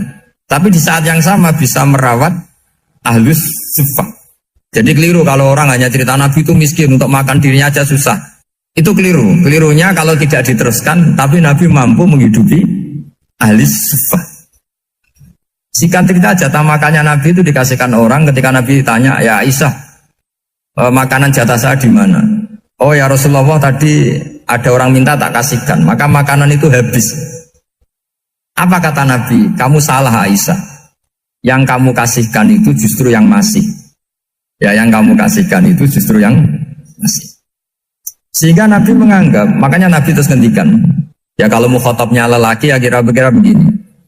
Wahalla kamin malika illama akal tafa'afnaita walabista fa'ablaita. Tersanya watasaddaqta fa'abqaita, kata Nabi. Harta kamu ya kamu makan kemudian ke WC jadi kotoran, atau punya pakaian mewah nanti rusak. Watasaddaqta fa'abqaita. Ada yang kamu sedekahkan, yaitu yang abadi sampai akhir. Sehingga banyak pengusaha yang mencintai saya setelah tak ajari hadis itu. Misalnya punya uang 1 miliar karena dia spekulan atau pedagang rawan bangkrut, disedekahkan ke masjid 50 juta, yaitu yang abadi. Jadi kalau suatu saat bangkrut, Dia masih punya uang 50 juta di akhirat. Jadi Nabi itu mengajari sedekah itu apa? Ya sedekah itu pengabadian uang. Kalau kita kan enggak, bilang sedekah itu nguras uang. Itu pikirannya setan dan pikirannya orang Islam. Itu cara berpikir setan, bukan cara berpikir umat apa? Sehingga Sayyid Ali Zainal Abidin itu kalau ada orang minta, kemudian beliau ngasih, itu beliau bilang gini, marhaban biman hamala zati ilal akhirah. Matur nuwun nggih jenengan senggeto sangu kula nada. Jadi dianggap teller saja. Orang yang minta uang beliau itu dianggap tukang nyatet bank. Karena sudah ditabungkan. Ya sudah. Kalau kita kan enggak, wah pengemis tuh ganggu gini. Kecuali pengemis profesi ya mungkin kita agak-agak enak. Pada zaman akhir tuh ada pengemis apa? Profesi. Jadi repot teman. Terus tak beri contoh lagi kebahagiaan ketika kita milih Islam moderat. Islam kita diajarkan guru-guru kita, utamanya oleh guru kita Mbak Maimun. Saya juga sering ketemu beberapa ulama dunia, termasuk Habib Umar. Saya juga ikut sowan ke sini. Pas beliau sama Habib ini Hasan Toha Putra di sini sama orang-orang moderat itu cara berpikir juga luar biasa indah. Beliau pernah cerita ya, beberapa ulama lah, banyak yang cerita itu. Saya pernah diceritani seorang alim ketika ada orang ekstremis itu mau ngebom di tempat maksiat. Kebetulan yang maksiat itu kebanyakan ya orang Islam. Karena di negara yang mayoritas Islam. Ditanya sama Syekh Sa'rawi. Syekh Sa'rawi itu mufasir top di mana? Mesir. Ini mau tak habisin karena mereka orang Islam kok maksiat terus. Terus ditanya sama Imam Sa'rawi. Laumatu ala khini ma'asihim aina masiruhum. Kalau mereka mati dalam keadaan maksiat, mereka kemana? Ya ilanar, mereka pasti masuk neraka. Terus ditanya sama Imam Sa'rawi, wahal masiruhum ilanar muradun nabi amla. Punya umat maksiat kemudian mati masuk neraka, itu yang diinginkan Nabi apa enggak? Ya tidak aja. Ya sudah, enggak usah dibom, ditunggu tobatnya kata. Karena kalau mati dalam keadaan itu ke neraka dan itu tidak yang diinginkan Rasulullah Sallallahu Alaihi Wasallam. Terus ekstremis ini menjadi tobat, tidak berpikir ekstremis mas. Jadi orang itu harus berpikir mindset yang baik. Meskipun kadang berpikir baik itu ya agak-agak kacau. Ada seorang wali majdzub itu kalau berdoa agak kacau, tapi nggak bisa dibantah. Masyhur itu doa itu. Ini sekaligus ijazah, tapi kalau sebelum wali nggak boleh. Itu datang ke makamnya Rasulullah SAW. Terus doanya itu begini, ya Allah sekarang terserah engkau. Ya Allah sekarang terserah engkau. Jika saya kamu jadikan orang soleh, jika saya engkau jadikan orang soleh, maka surra habibuk, maka kekasihmu ini senang. Yang susah musuhmu yaitu setan. Tapi kalau engkau menjadikan saya orang fasik, maka yang susah kekasihmu, yang senang musuhmu. Jadi kan punya dua pilihan itu. Wah itu kan doa tapi kayak teror itu. Ya jadi berdoa di Raudhah. Wah itu pasti mandi itu karena agak-agak maksa Tuhan itu. Ya Allah engkau punya dua pilihan. Jika saya jadi orang soleh, maka kekasihmu ini senang. Musuhmu yang susah yaitu setan. Tapi jika saya jadi orang fasik, maka musuhmu yang senang, kekasihmu yang susah. Mohon terserah jenengan, mau menyenangkan kekasihmu, apa menyenangkan musuhmu gitu. Kira-kira gimana? Kalau tertarik boleh doa itu dipraktekkan. Tapi kayaknya kalau copy paste itu gak keren, apa? Jadi dulu orang itu muamalah sama Allah dan Rasul itu rileks. Rileks itu nyaman karena ya tadi qul bi fadlillah wa bi rahmati fa bidzalika falyafrah. Sehingga Imam Izzuddin bin Abdissalam itu ngendikan innalladzina yarmunal muhsanatil ghafilat. Di antara kebaikannya ibu-ibu atau mbak-mbak ini harus berstatus ghafilat. Perempuan-perempuan pelupa. Ghafilat itu pelupa. Pelupa dari kenikmatan maksiat sehingga mereka dengan taat. Misalnya ada ibu-ibu atau mbak-mbak atau juga bapak-bapak tahajud, kemudian nyaman dengan tahajud itu. Kira-kira terbersit enggak ingin maksiat?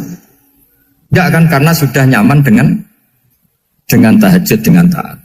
Maka dibutuhkan kenyamanan dalam beribadah. Sebab itu ala bidzikrillahi tatmainnul qulub. Makanya saya termasuk kiai yang setiap ngaji itu happy, seneng. Karena ini untuk kampanye, seneng dengan ngaji, dengan to'at itu sudah luar biasa. Kayak apa kalau mereka senengnya kalau nunggu melakukan maksiat. Jadi termasuk bentuk perlawanan kita terhadap maksiat adalah usahakan kamu tuh sebahagia, seneng dengan to'at. Istiqnas billah, mu'anasah billah, farah billah, itmi'nan tumaknina billah. Sehingga ini mencukupkan kita tidak berkebutuhan maksiat. Meskipun kita ya manusia, pasti suatu saat atau sudah pernah maksiat. Serasa diceritakan lah, itu mesti gitu lah. Lah orang-orang dulu itu orang yang sukses mengelola bahagia ma'allah wa billah walillah. Jika wali-wali dulu itu jadi wali itu tidak mesti karena ibadahnya banyak, itu enggak. Mereka orang yang ibadahnya itu biasa. Biasa-biasa sekali. Ulama-ulama dulu ibadahnya biasa sekali. Tapi qulubuhum ma'allah, hatinya itu ma'allah. Itu ada seorang wali itu jadi wali, Umar bin Abdul Aziz yang dikenal khamisul khulafa. Khamisul khulafa. Di luar khulafa Rasyidin 4, di antara yang soleh adalah siapa? Umar bin Abdul Aziz. Itu ketika mau meninggal, itu senangnya bukan main. Itu semuanya nangis, beliau senang. Terus tanya, kenapa kamu senang? Memangnya saya kalau mati itu kemana aja? Ila khairi madhubin ilah, ke zat terbaik. Dibang urip mbek kowe bolet atau mbek arhamur rahimin gitu. Yaitu Allah Subhanahu. Jalaluddin Ar-Rumi ketika mau meninggal itu muridnya nangis semua, beliau marah. Kamu harusnya pesta karena saya mau ketemu kekasih saya, malah kamu tangisi, goblok sekali kamu katanya. Jadi orang-orang dulu itu luar biasa. Karena tadi mereka tidak ingin ketemu Allah itu dianggap problem. Harus sesuatu yang membahagiakan. Makanya wali-wali itu kalau berdoa begini, wa khairu ayyami yauman alqa fi, dan jadikan hari terbaikku adalah hari ketika saya ketemu engkau ya. Pernah dengar doa itu? Wa khairu ayyami yauman alqa fi, dan hari terbaikku adalah hari saat ketemu engkau. Nah, kan enggak, sampai mati ku wedi. Saya tidak tahu wedi dosa apa wedi Israel apa wedi malaikat siapa?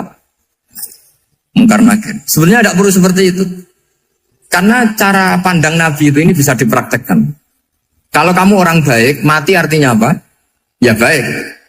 Karena husnul khotimah. Kalau kamu orang yang buruk, itu kata Nabi, anggap saja mati itu akhir dari keburukan kamu. Nah, aku urip terus, malah maksiat terus. Maka Nabi itu kalau ngajari kita berdoa gini, Allahumma maj'alil hayata ziyadatan li fi kulli khairin wal mauta rohatan li min kulli syarri. Ya Allah, kalau saya hidup, ya anggap saja ziyadah fi kulli khairin, berpotensi nambahi kebaikan. Kalau saya mati, anggap saja ini akhir dari segala keburukan. Maka saya berkali-kali, hanya tradisi ulama-ulama NU, ulama-ulama pesantren, ya ada hanya NU, pokoknya ulama-ulama alim. Itu kalau ada orang mati, orang nakal gitu mati, ini saya gitu. Itu hadirin mesti gak terima. Ngapain nanti orang wakal. Tapi dipaksa sama kiainya, saya gitu. Lama-lama dipaksa. Saya gitu. Padahal yang hatinya kiai, wis ra iso maksiat meneh, wis saya gitu. Karena dengan mati berarti saya sudah tidak bisa maksiat lagi. Jadi Nabi melihat hidup dan mati itu segampang itu. Kalau al-hayata ziyadatan li fi kulli khairin wal mauta rohatan li min kulli syarr. Coba kita ke depan itu kan ada potensi zina, potensi korupsi, potensi maksiat. Yang bisa menghentikan potensi itu apa coba? Mati ya, udah pinter ya. Sudah maju berarti. Berani mati? Berani. Tapi jangan di sini ngel-ngelo panitia. Artinya yang selama ini kita risau dengan kematian, dengan apa? Nabi ngajari kita tadi. Allahumma ja'alil hayata ziyadatan li fi kulli khairin wal mauta rohatan li min kulli syarr. Ya Allah, jadikan hidup ini sebagai bekal menambah kebaikan, dan suatu saat kalau saya mati, semoga itu akhir dari segala keburukan. Jadi artinya Nabi itu ngajari kita itu positif terus. Sama seperti ulamanya tadi. Nak lagi rukun mbek tonggo ya sanggep ae kanca keapian. Nak nenengan ben ra utang ngoten. Dadi pokoknya penak terus itu. Nak bojo lagi ngamuk, alhamdulillah gak ngajak belanja. Nah pas rukun ya alhamdulillah kalau lagi rukun. Jadi gampang semua. Makanya ada seorang alim itu ngendikan begini, ada yang tanya. Saya tuh dulu ketika kaya, teman saya sering main ke saya. Setelah saya miskin gak ada teman-teman yang ke saya.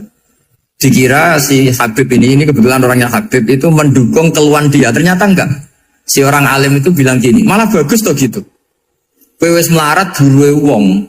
Ya sudah kamu miskin buruhnya orang lain. Misalnya tukang manol di pasar atau tukang becak. Kemudian teman-teman kamu datang, malah kamu malu tuh jadi tontonan. Bagus kalau mereka lupa, pas kamu miskin gak ada yang lihat kata. Jadi apa ya, dianggap enteng saja gitu. Akhirnya orang ini gak jadi ngeluh. Selama ini kan kita ngeluh ya, ketika miskin teman-teman gak datang. Coba kalau mereka datang pas kamu buruh bikin foto di orang lain. Mantan bos buruh, malu gak? Milih datang kepada? Nah lah sudah bener itu. Jadi ulama dulu itu makanya sering baca biar tahu solusi hidup. Jadi ulama dulu itu gampang sekali melihat kehidupan itu. Gampang sekali, indah, gampang. Kebahagiaan ini pula yang harus kita latih dalam melakukan ketaatan. Tapi memang obsesi saya terbesar atau cita-cita saya terbesar memang setiap ngaji saya ingin orang mukmin semuanya itu bahagia. Dengan bahagia itu mereka tidak neko-neko ingin mencari kebahagiaan lewat jalur apa maksiat. Sehingga dalam konstitusi ulama yang ditulis di kitab-kitab usul fikih, dan itu kitab yang saya kaji, selalu saya kaji, itu membela-bela sesuatu yang mubah itu sampai luar biasa. Karena melihat mubah itu, misalnya Anda tidur itu berstatus mubah. Anda bermain catur berstatus mubah. Anda rileks sama teman jagongan semalam dengan teman rektor atau dosen atau yayasan, itu melihatnya bukan mubah tapi tarkul maksiyah. Misalnya saya semalaman asik musamaroh itu jagongan malam sama Habib Toha Al-Munawwar. Itu awang hitungnya bukan, wah ini jagungan ngalor ngidul tidak penting tuh enggak. Malam itu bahak tidak ke dugem, tidak ke tempat maksiat. Sehingga ada ulama yang mengatakan mubah itu enggak ada. Saya ulang lagi, mubah itu enggak ada. Kan umumnya ulama membagikan wajib, ya kan, haram itu. Terus diantaranya mubah, sunat, makruh. Ada ulama yang mengatakan mubah itu enggak ada. Kenapa? Logikanya begini, itsma min mubahin illa wa yatahaqqaqu bihi tarku haramimma. Karena tidak ada mubah yang Anda lakukan kecuali saat itu pasti ditinggalkannya sebuah keharaman. Misalnya Anda sedang jagungan sama istri di luar, di rumah, asik di rumah semalaman. Mungkin bahas hal-hal yang ringan. Mungkin lihat sinetron atau apalah yang ringan. Tapi di situ terjadi Anda meninggalkan ke tempat-tempat maksiat. Sekarang tinggal maksiat itu wajib apa mubah? Wajib. Padahal Anda sedang melakukan mubah. Nah itu dicatat oleh Allah itu tarkul haram, meninggalkan keharam. Jika masyhur dalam cerita wali-wali itu, Abu Yazid yang seperti itu ibadahnya pernah tanya, ya Allah lalu yang makomnya orang seperti saya siapa? Karena beliau semalaman ibadah terus. Sama Allah dijawab, ya yang tidur di pinggir kamu itu. Abu Yazid, kok bisa ya Allah? Dia kan tidur terus. Ya kan dia tidur berarti meninggalkan keharaman. Ngomong sing potongan tukang maksiat tuh apik turu apik melek kira-kira. Apik turu. Timbang sama nak melek pola wis turu ae kira-kira gitu. Jadi enggak usah dipaksa tahajud, dipaksa qiyamul lail itu. Iya kalau qiyamul lail. Kalau dapat informasi, ke sini ikut saya terus katut kan repot. Jadi perlawanan terhadap maksiat itu sebetulnya gampang dalam Islam karena tadi nggak ada sesuatu yang mubah kecuali saat dilakukan berakibat meninggalkan keharaman. Mudah sekali. Jika banyak orang jadi wali itu karena melakukan mubah. Itu ada orang jadi wali itu karena sering makan. Ya makan biasa itu. Karena ketika makan, ya Allah, betapa doifnya saya. Katanya saya presiden, katanya saya rektor, saya kiai. Ternyata kalau nggak makan tuh lemes. Apa hebatnya makhluk yang bergantung makhluk yang lain, yaitu makanan. Nah karena seperti itu terus dia al-laja ilallah, terus dia sungkeman ning Allah. Betapa lemahnya saya. Sebab itu ketika Quran mengkritik dan dengan tanda kutip kemungkinan Tuhannya Isa bin Maryam, itu ngeritiknya sederhana Quran itu. Mal masih ibnu Maryam illa rasul qad khalas min qablihir rusul wa ummuhu siddiqah kana yaqulanit to'al. Isa itu tidak Tuhan, wong dia makan. Kamu kebayang nggak misalnya punya Tuhan? Wah tadi Tuhan mampir ke rumah saya, dia lemes. Setelah tak kasih makan sehat lagi gitu. Itu kan nggak kebayang. Tapi Tuhan marung di rumah saya, lemes tak gratisin, kayaknya tidak punya uang gitu. Setelah makan wah gairah lagi. Kebayang nggak punya Tuhan seperti itu. Sehingga Quran kalau gojlok sederhana, karena yakulanit to'al. Sehingga wali-wali itu kalau makan itu sadar lemahnya dirinya, betapa dirinya tergantung makanan. Sesuatu yang tergantung itu artinya tidak hebat, tidak Tuhan. Jadi untuk menjadi wali, untuk menjadi dapat ridhonya Allah itu sebenarnya sederhana. Termasuk ada cara jadi wali yang agak kacau, tapi ini ya benar, asal niatnya benar. Misalnya Unisula besar, ya kurang besar lagi. Kita sudah punya uang, kurang banyak uang lagi. Itu Nabi Ayub, itu kan seorang nabi. Pernah diuji Allah, ini ada di Sahih Bukhari. Nanti kamu tanya, hadisnya sahih enggak? Ini ada di Sahih Bukhari. Kadang orang kota itu aneh, enggak ahli hadis tapi tanya, sahih enggak? Padahal andai kan dibodohi sahih ya ngandel saja. Jadi kadang ya aneh. Oh enggak tahu kok tanya. Itu Nabi Ayub itu sudah kaya, pas itu sudah kaya. Bukan cerita yang masih miskin, memang sudah kaya. Beliau di kamar dihinggapin satu belalang dari emas. Setelah belalang itu dikejar, ternyata yang jenis itu buahnya semuanya dari emas. Ngambil sana sini, ini yang kesa ini dipenuhi, saku ini dipenuhi, sampai buahnya. Sama Allah digojlok. Kamu itu nabi saya. Kenapa kamu mengumpulkan harta sebanyak itu? Kamu itu nabi saya kok rakus? Jawabannya, ya Allah, siapa yang bisa kenyang dari rahmatmu? Ya, jadi kalau kamu punya uang 1 miliar, kok ingin 1 miliar 100? Ingin 1 miliar 200, itu cara ngitung bukan uang. Ya Allah, siapa yang bisa kenyang dari rahmatmu? Karena rahmat Allah tidak terbatas. Sudah Gusti, tenang saja. Meskipun saya gini, rahmat Anda tidak akan habis. Sehingga waroi ada ilmunya, tomak juga ada ilmunya. Termasuk ragus itu juga ada ilmunya. Misalnya begini, ini contoh rakus yang ada ilmunya begini. Ini saya beri contoh. Mungkin yang boleh niru orang-orang soleh, kalau nggak soleh jangan. Imam Syafi'i ini cerita nyata. Imam Syafi'i itu dulu ketika ngaji masih muda itu nggak suka sama guru yang kaya. Kebetulan dia punya guru miskin terus. Namanya Sufyan As-Tsauri, itu miskinnya Masya Allah. Sufyan bin Uyainah juga miskin. Jadi dia miskin punya guru miskin terus. Sehingga idolanya ya sama guru-guru yang miskin. Suatu saat guru-guru ini menyarankan dia ngaji Imam Malik. Imam Malik itu kaya raya. Itu babutnya Imam Malik kalau diinjak itu mata kakinya tidak kelihatan saking halusnya. Kalah Indonesia kalah. Itu Imam Malik tuh gaya. Kalau ngaji di kursi tinggi terus pakai bukur itu, pakai jubah Arab yang mahal. Pokoknya mewah kali Imam Malik. Terus dia mulai ini kiai kok kaya. Kemudian setelah beliau alim tanya, saya harus ngaji siapa setelah ilmu jenengan habis kira-kira gitu. Kata Imam Malik, sudah kamu tidak usah perlu ngaji saya, kamu sudah alim alama. Terus Imam Malik datang ke Baki. Zaman itu Baki itu semacam kayak rentalan ya, semacam Grab lah kalau dulu. Mana kafilah yang mau ke Irak? Ya sudah terus. Oh kita mau ke Irak. Ini antar ke Muhammad bin Hasan As-Syaibani. Itu dibiayai sama Imam Malik. Grabnya ya dibayarin, itu kafilahnya itu ya dibayarin. Imam Syafi'i disangoni surrotan min dhahabin. Jadi satu kepes uang dikasihkan. Itu pernah tak hitung semurah-murahnya itu sekitar 60 juta. Imam Syafi'i mulai mikir, kiai yang saya kritik lomo, sing kiai miskin tak puji, gak pernah ngamal kan, tentu orang miskin. Setelah datang ke Muhammad bin Hasan As-Syaibani, beliau itu pakar usul fikih, muridnya Abu Hanifah. Beliau al-usuli, pakar usul fikih. Itu Muhammad bin Hasan As-Syaibani itu kalau ngitung emas, itu di ruang tamu. Uangnya miliaran, emasnya buahnya. Dari kota ini dipindah ke kota ini, emas kalau ngitung di ruang tamu. Bukan di kamar, di ruang tamu. Imam Syafi'i tambah kaget. Imam Malik kayak gitu sudah soal malah ini kaya raya. Setelah Imam Syafi'i kelihatan kaget, digojlok sama Muhammad bin Hasan Asy'ibani karena beliau senior. Ata aja bu minada, kamu aneh melihat ini? Iya. Kenapa? Ulama kok kaya raya? Terus kata Muhammad bin Hasan, ya sudah, uang ini tak kasihkan orang-orang fasik, binti bodoh benar, nyabu macam-macam. Oh jangan, nanti dipakai maksiat. Pun jenengan mau sing juga.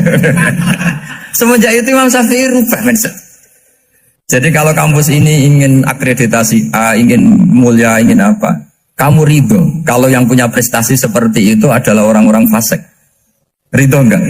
Enggak kan? Maka didoakan ini. Nah itu namanya berpikir secara usuli.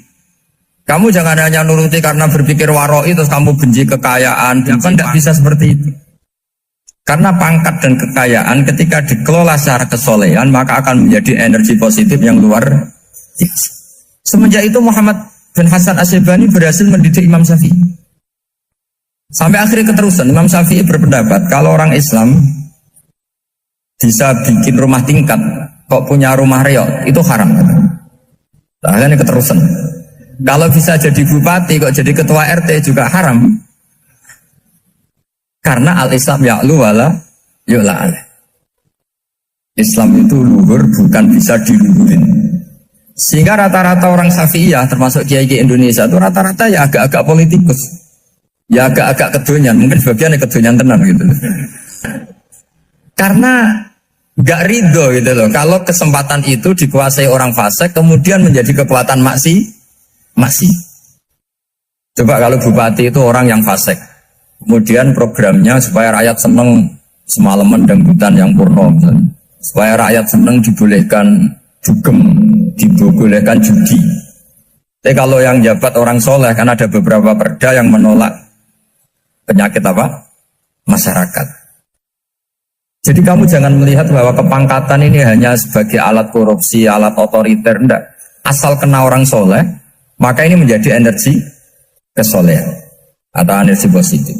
Sebab itu ketika Allah muji para nabi yang soleh, diantaranya disifati apa? Faqad ataina ala Ibrahim al-kitab wal hikmata, terusannya wa atainahum mulkan azim. Dan Nabi Ibrahim dan keluarganya tak kasih kerajaan yang besar. Nah sekarang masih banyak orang yang cara pandang ngapain bikin unisula yang megah, ngapain berambisi punya akreditasi A dan sebagainya. Menyoal seperti itu salah secara usul fikih. Karena secara usul fikih kesempatan yang baik tentu harus diperjuangkan oleh orang-orang yang soleh. Karena ini supaya jadi otoritas yang positif. Itu dulu ada latihan. Jadi orang dulu itu gampang sekali ketika milih miskin ditanya, kenapa miskin? Saya ingin hisab saya ringan. Tapi ketika mereka kaya, yang soleh, supaya harta ini tidak dipakai orang yang nanti dipakai maksiat. Kita misalnya orang soleh mau pangkat, karena kita ada ridho, kepangkatan itu dipegang orang maksiat, kemudian menjadi energi maksiat. Begitu juga seterusnya. Maka ulama dulu itu rileks. Sampai Senawawi Al-Bantani itu nanti bisa dicek di tafsir. Qul hal yastawil ladzina ya'lamuna wal ladzina la ya'lamun. Dia muji-muji ulama. Kemudian ada seorang yang agak hasud mungkin. Tanya begini. Hebatnya ulama itu begini-begini. Terus ditanya, tapi kenapa kita sering melihat ulama ngantri proposal di rumahnya bupati kan? Sementara bupati nggak pernah datang ke ulama ngaji ihya. Jawabannya Imam Senawawi itu unik. Ya karena ulama itu tahu gunanya uang, sehingga nyari uang untuk pondok, untuk masjid. Sementara bupatinya tidak tahu gunanya ilmu, maka tidak pernah ngaji. Jadi ya ringan saja nih. Jadi ya sudah seperti itu.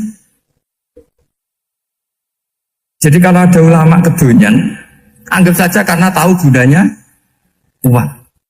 Jadi kenapa ulama ngantri di kabupaten, bukan bupati ngantri di ulama? Jawabannya karena ulama tahu gunanya uang, sementara bupatinya nggak tahu gunanya ilmu. Kira-kira gitulah. Ada ustadz tidak ganteng, kesensem rondo cantik, karena tahu gunanya ustadz itu. Artinya tahu gunanya kalau saya nikah nanti punya anak jadi gus, kan dia kiai gitu. Tapi rondonya raro gunanya dia karena miskin gitu. Jadi ulama dulu itu rileks, menafsirkan apa saja itu rileks, termasuk saat terpojok itu rileks. Karena semuanya dianalisis pakai ilmu. Dados yang unik dari sistem beragama, Rasulullah Muhammad SAW itu jadi saksi kebenaran nabi-nabi sebelumnya itu menyampaikan risalah. Itu agak aneh secara teori fisik karena nabi itu nabi paling akhir, tapi Nabi Adam, Nabi Idris, Nabi Nuh dan seterusnya itu benar enggak ketika jadi nabi? Ketika mereka melaksanakan tugas nubuah itu benar enggak? Itu kesaksiannya itu lewat Rasulullah SAW, yaitu yang diterangkan dalam ayat fakaifa idza ji'na min kulli ummatin bisyahidi wa ji'na bika ala haula'i syahida. Pulau niku mikir itu lama sekali. Jawabannya adalah rantai itu misalnya rantai pertama, terus ada kolong ya, ada kolong kedua, lingkaran ketiga, lingkaran keempat. Jika kualitas lingkaran itu, cincin rantai itu, kualitasnya bagus, kedua bagus, ketiga bagus, maka ukuran semuanya sempurna itu tidak usah dicek satu persatu. Cukup paling akhir ditarik sekeras-kerasnya. Kalau semuanya tidak terputus, berarti semuanya kualitasnya bagus. Sehingga kita juga gitu. Misalnya dulu Mbah Ahmad bin Syuaib itu alim allamah, sampai Mbah Zubair, sampai Mbah Mun, sampai Gus Yasin, sampai beberapa putra Mbah Mun yang mewakili dunia kealiman. Ada Gus Naji, ada Gus Sofur, ada semuanya, ada Gus Ibab. Itu ukuran kualitas terjaga ndak itu memang di akhir. Sehingga ini peringatan untuk Gus-Gus. Dulu bapak saya nyuruh saya ngapalkan Quran itu sederhana sekali. Dewe bapak gini, Bek. Mbah saya, buyut-buyut saya itu hafal Quran. Bapak saya itu kalau ngendikan gini tok. Ya oke kudu hafal Quran. Nah ora iku anakam luwih ra di alasan, luwih duwe alasan nak rapal. Mulane di bapak goblok itu penting. Di bapak goblok itu penting sekali karena ini menjustifikasi anaknya kalau goblok niru bapaknya. Artinya gini, mbah saya hafal Quran misalnya, bapak saya hafal Quran. Sekali saya ada hafal, itu anak saya bisa syukuran. Karena kalau udah hafal anut bapaknya. Jadi ya seperti itu. Tapi sekali saya masih hafal, anak saya ini ya kebingungan apa hafal, wong pulau hafal. Mboten niki mboten nyindir, niki ngamuk. Kersane orang itu harus mikir. Kadang-kadang ndak. Orang saya naik maksa anak hafal Quran alim, tapi dia sendiri ndak alim, ndak hafal Quran. Anaknya ini kan alasannya apa? Coba Anda memaksa, Anda sendiri tidak jadi percontohan. Sehingga tradisi nubuah ya seperti itu. Nabi Adam jadi nabi sukses melaksanakan tablignya Nabi Idris, Nabi Nuh dan seterusnya. Sebetulnya itu sebagai bukti bahwa mereka melaksanakan perintahnya Allah secara benar. Ujiannya apa? Di Rasulullah Muhammad SAW ketika ditarik semuanya kuat, berarti semuanya melaksanakan amanah secara apa? Benar. Kita dalam sana juga seperti itu. Kalau ditarik kok misalnya cincin ke-8 atau ke-9 itu putus, berarti ya salahnya di situ. Yang lainnya sudah kuat, salahnya di situ, itu dibuang. Kemudian cincin berikutnya dicatokkan sama yang sama-sama kuat. Makanya disebut sanad mungkotek. Nah ini saya mau cerita tentang cara Mbah Mun maknani bahwa Rasulullah SAW itu disebut Nabi Sayyidul Awwalin. Jadi pemimpin Nabi mulai zaman dulu. Tapi sekaligus Sayyidul Akhirin. Jadi Nabi punya dua sisi. Secara maknawi itu Nabi awal sebelum ada Nabi Adam. Tapi secara fisik, secara lahir Nabi itu Nabi akhir apa? Zaman. Ini saya maknani persis ketika Mbah Mun maknani. Mungkin kalau sama tidak cocok boleh komplain. Wah dulu Mbah Mun tidak gitu Gus. Kamu kok tahu? Saya kan kurang dengar sehingga kayaknya tidak gitu. Jadi itu tolong kalau yang tidak akurat jangan bantah. Karena apa ya? Gak meyakinkan. Teman itu gak meyakinkan. Cara sanadnya itu tidak meyakinkan. Saya baca ya. Ketika Allah Ta'ala ngendikan hanya 3 santai saja, tidak sampai jam 10 selesai, nggak sampai, tak jamin nggak sampai. Ketika Allah ngendikan bahwa ini nabiku Sayyidul Anbiya wa Jalul Asfiya wa Akramul Habaib. Terus ada malaikat tanya, pila den dawuhno apa ngene? Buah Adam. Buah itu membuang hamzah istifham, kira-kira malaikat itu tanya, ahwa Adam. Apakah nur yang begitu sempurna, cahaya yang begitu sempurna yang engkau pasang di aras, ala qawaimil arsy, apakah itu Adam? Terus qala dawuh sapa Allah Ta'ala, jadi Adamu di sini bukan fa'ilnya qala, tapi jadi mubtada. Jadi jawabnya qala dawuh sapa Allah Ta'ala, dawuh Adamu bihi uniluhu alal marotib. Jadi Adamu utai Nabi Adam bi sebab hadzan nur yaitu Rasulullah Muhammad sallallahu alaihi wasallam, unilu ngekei ingsun hu ing Adam a'lal marotibi ing dhuwur-dhuwure derajat. Jadi kata Adam di sini bukan fa'ilnya kola, tapi kola jawab sapa Allah, jawab Adamu bihi uniluhu a'lal marotib. Itu bukan Adam. Justru Adam itu tertolong oleh nur itu. Gara-gara nur itu Adam memperoleh a'lal marotib. Nah ini itu Bib Hasan. Malaikatnya ajak kipo. Jawab pertama sudah salah, diulang lagi. Kila huwan nuh. Nggih gampil lho Gusti. Nek mboten Adam nggih berarti niku nuh. Wis keliru cek ngoyel. Ini malaikat. Jadi ngayal itu ya ono sanate karena malaikat dulu, tapi bukan malaikat kata Jibril Mikael, ini awamul malaikat. Jadi malaikat itu ada dua, ada awamul malaikat. Itu ya kadang rodok berengkel ya, karena enggak malaikat papan atas. Nah, malaikat yang ini yang ngendikan ataj'alu fiha mayusidu fiha wasfikut dima. Ini malaikat yang komplain ketika manusia jadi khalifah fil ard. Bukan akabirul malaikah kayak Jibril dan Mikael. Maka perlu dicatat, malaikat itu ya ada dua kelas. Ada kelas akabirul malaikah. Ini tidak pernah komplain, tidak pernah apa. Semua perilakunya benar. Ada malaikat awamul malaikah. Ini ya rodok-rodok kadang berengkel. Ya rodok tapi tidak sampai maksiat boten, tapi ya rodok-rodok berengkel. Makanya protes ataj'alu fiha mayusidu fiha wasfikut. Gusti, coba keputusan engkau evaluasi lah. Masa Adam mimpin manusia? Itu nanti anak turunnya kan ya bikin kerusakan di bumi, tolonglah dievaluasi lagi. Mau pangeran dikon apa? Mau gubernur itu evaluasi tersinggung. Nah ini pangeran dikon apa? Ngevaluasi. Lah ini awamul malaikah, bukan Jibril, bukan Mikail. Ya bukan Israel. Terus qila huwa nuhun. Tadi kan malaikat jawab Adam itu salah, masih diulang lagi. Kalau ndak Adam ya berarti itu Nuh. Terus sekolah jawab sapa Allah, Nuhun itu Nabi Nuh bihi bihadan nur iku yanju minal gharaq. Justru Nuh itu karena jasanya Nur Muhammad terbebas atau terselamatkan dari badai banjir. Yanju bihi minal gharaqi wa yahliku man khalafahu minal ahli wal aqarib. Terus kila, ini masih ngotot lagi, jawab dua kali salah, masih nebak lagi. Kila huwa Ibrahim. Kalau Adam enggak benar, Nuh enggak benar, ya Nur itu berarti Ibrahim. Cara kula sing dadi malaikat iku jawab pertama salah pun Gusti niku sinten. Tapi niki mboten jawab salah aja nebak mah. Ya kalau ndak Adam ya Nuh. Keliru lagi ya kalau enggak Nuh ya Ibrahim. Niki ya rontok aneh malaikat niki. Kila didhawuhna apa ngene, huwa hadan nur iku Ibrahim. Kala dawuh sapa Allah, Ibrahimu te Nabi Ibrahim sihi sebab anane Nur Muhammad iku taqumu dadi jumeneng atau dadi menang apa hujjatuhu. Argumentasine Nabi Ibrahim atau hujjah Ibrahim ala ubadil asnami yang atase pira-pira sing nyembah berhala wal kawabibi lan pira-pira perbintangan. Justru Ibrahim karena ada Nur Muhammad, dia punya kemampuan adu argumentasi mengalahkan para penyembah berhala dan perbintangan.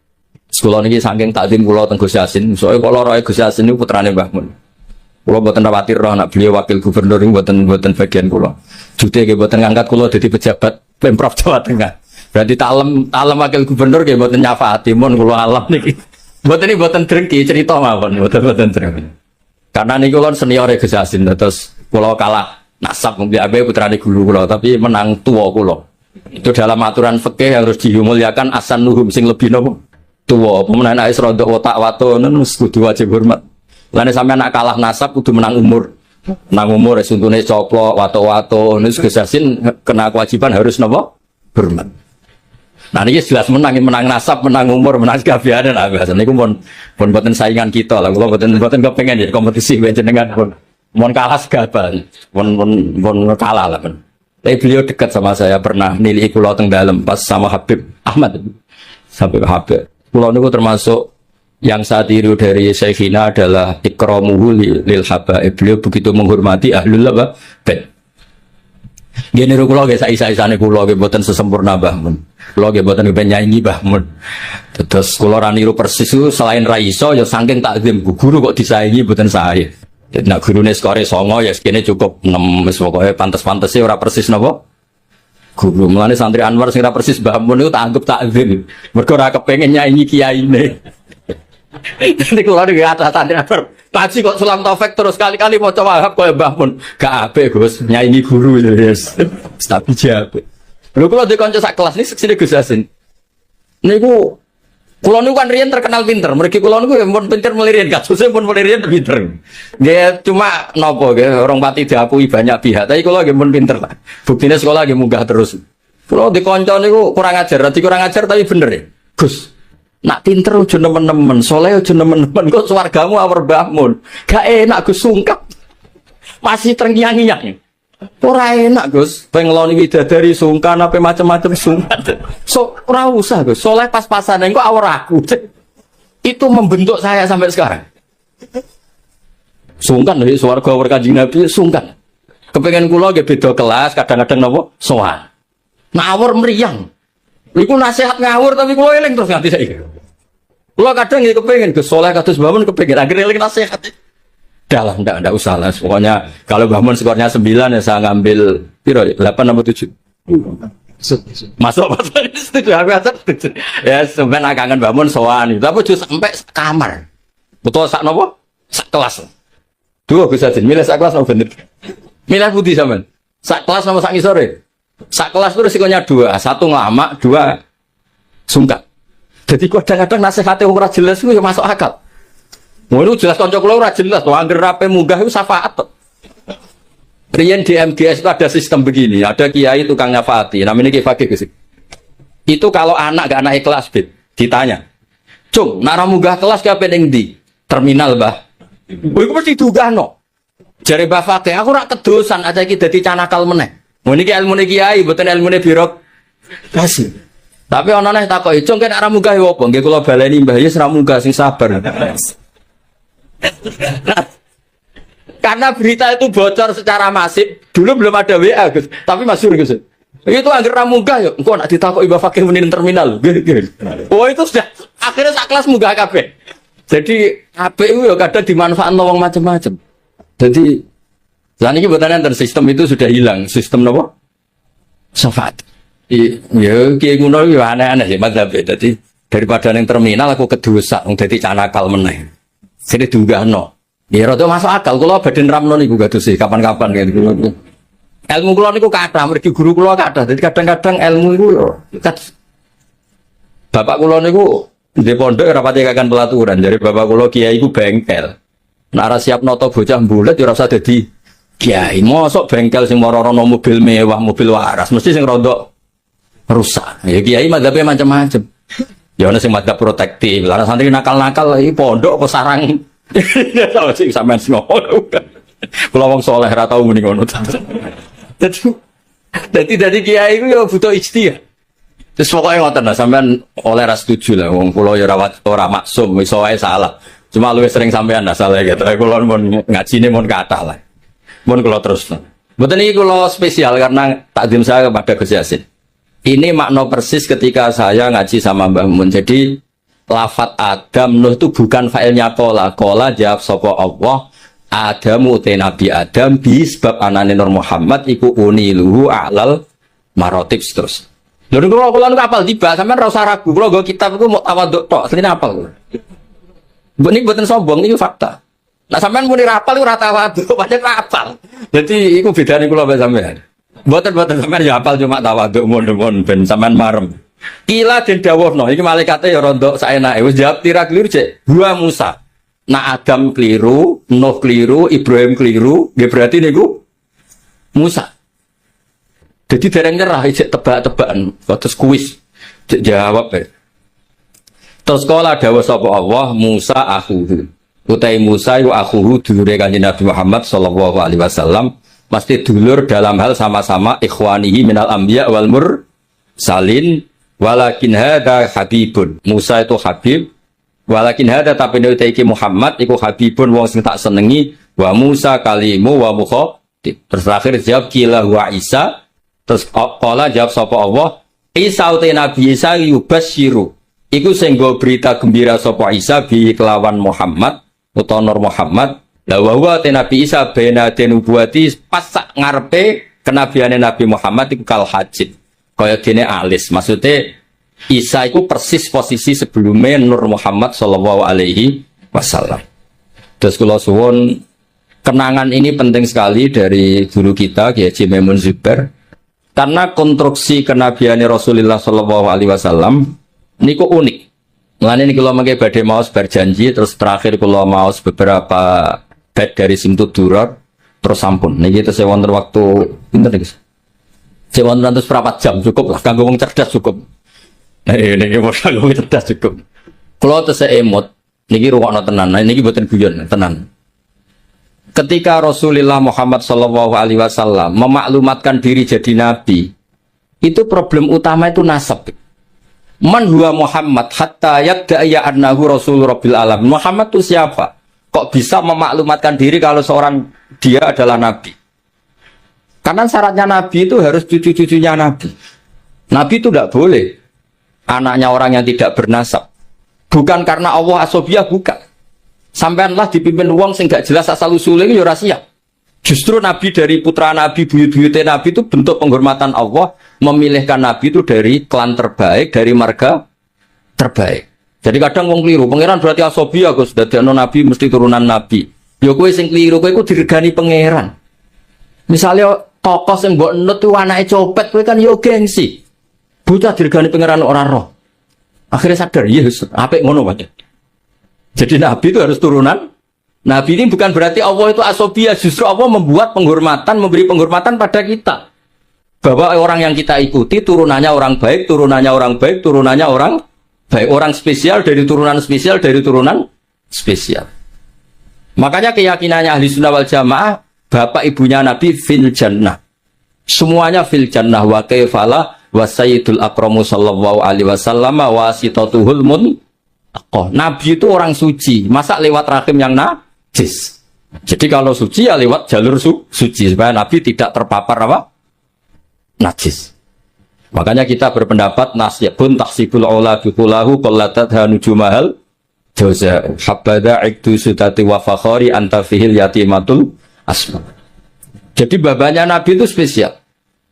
Nah, tapi ketika Nabi itu munculnya di Mekah, di mana saat itu adalah komunitas jahiliyah, itu orang-orang Yasrib. Yasrib itu suatu saat nanti jadi Madinah. Itu banyak yang ahli kitab. Itu mereka tanya, man huwa Muhammad? Muhammad itu siapa? Kenapa dia ngaku Nabi? Turunannya siapa? Karena indukan Nabi itu ada di Israel, ada di Palestina, ada di Yerusalem lah, pokoknya bangsa ikut. Kalau aku muni Israel, buat bully. Israel itu negara nggak diakui kita. Muni Palestina ning Quran ra ono bahasa Palestina, bingung ngadepi wong hasud tuh. Tapi ra usah dihadepi barno itu. Israel lah bahasa resminya zaman itu Israel. Akhirnya Allah menjelaskan fihi ayat bayyinatum maqamu Ibrahim. Makanya ada Mbah Mun ojo geman ninggal tiba, ninggal berjanji. Meskipun beliau juga tidak pernah meninggalkan Simtud Durar. Akhirnya diterangkan oleh Said Berjanji.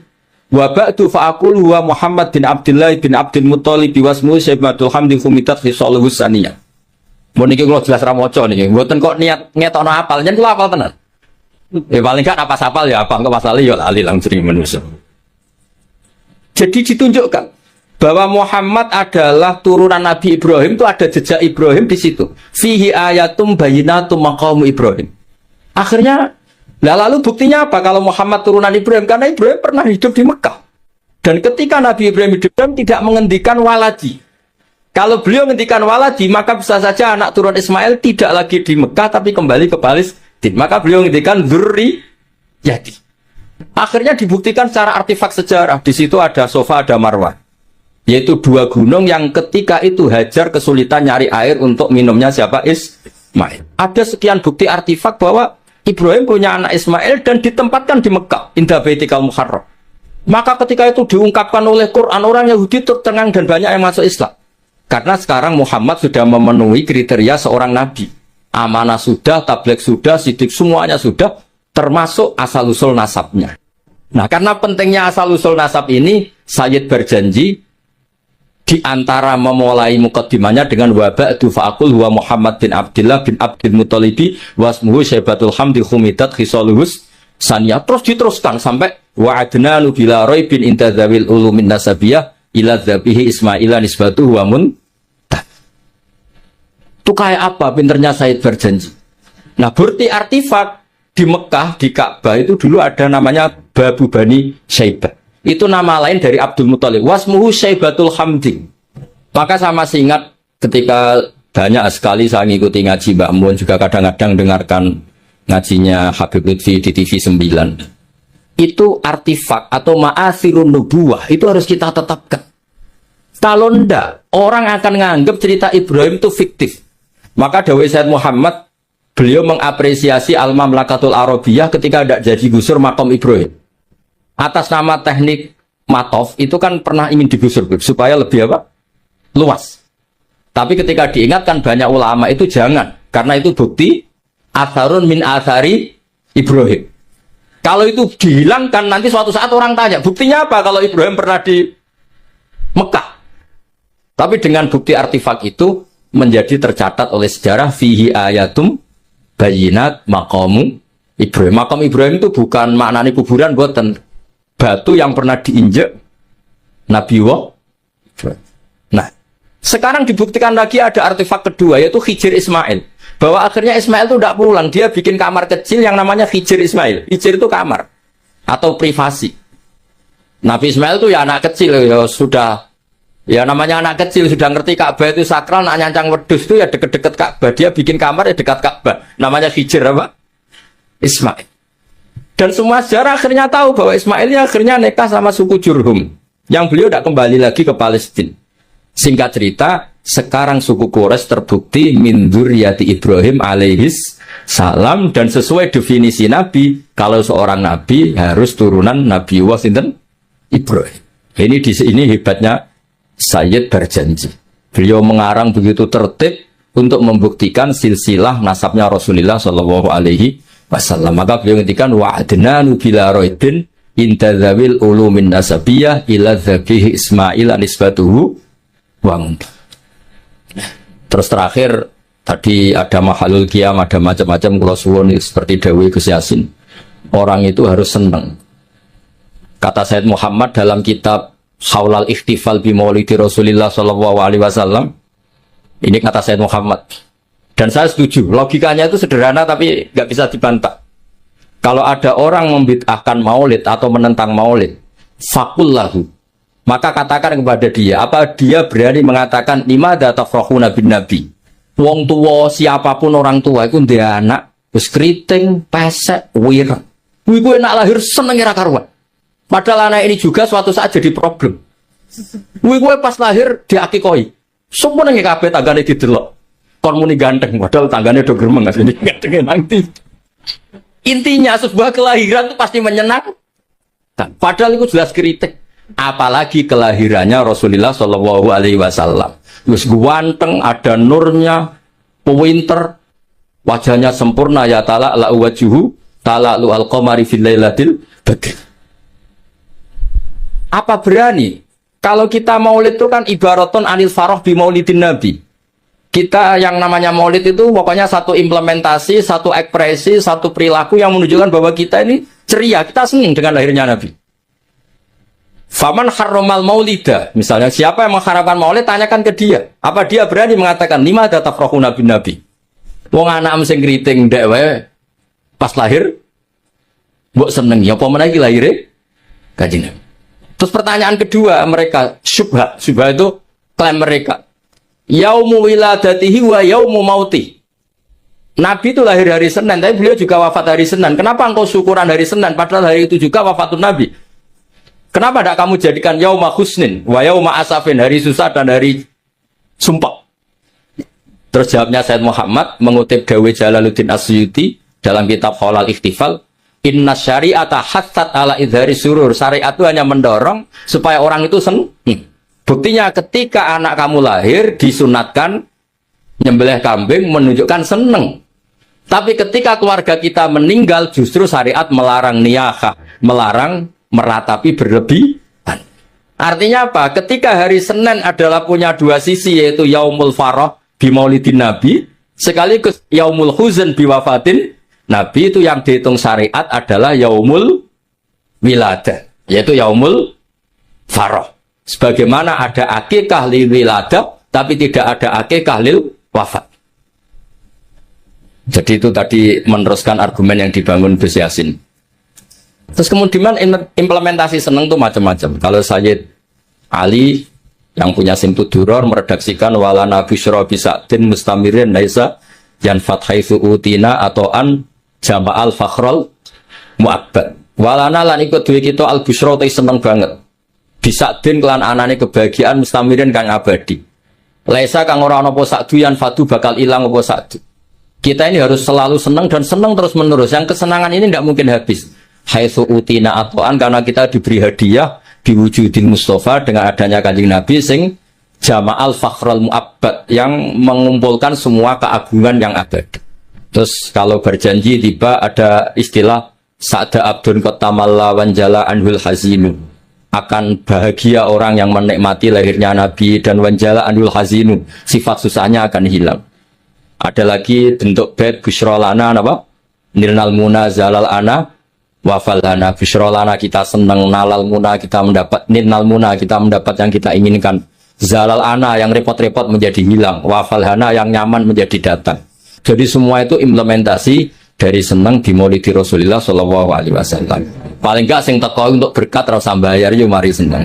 Mulane kula suwun nak maulid itu aja tarikan teman-teman, marahi sing ora seneng. Dene niat maulid kudu sing seneng, minimal gak tarikan. Sing teko iku seneng.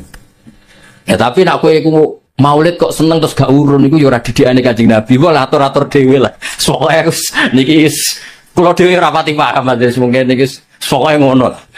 Niki dados kula suwun nak maca tiba, maca sintut duror berjanji dijiwai. Termasuk kenapa harus ada penjelasan nasabnya Rasulullah Shallallahu Alaihi Wasallam. Dan akhirnya orang yang Yahudi, orang Nasrani tahu bahwa Rasulullah Muhammad ini orang yang luar biasa. Ternyata beliau lahir dari rahim seorang nabi, yaitu Nabi Ibrahim. Berarti nggak ada bedanya dong. Mereka mengatakan nabi kan Yusuf bin Yakub bin Ishak bin Ibrahim, Al-Karim Ibnul Karim. Mereka terus tanya, lalu Muhammad anaknya siapa? Akhirnya Allah memberi penjelasan fihi ayatum bayyinatum maqamu Ibrahim. Muhammad adalah turunan Khalilur Rahman Ibrahim. Buktinya apa? Di situ ada jejak Ibrahim. Dan Ibrahim saat meninggalkan Mekah, lalu ada pertanyaan, lah kenapa Ibrahim makamnya di Hebron di Israel?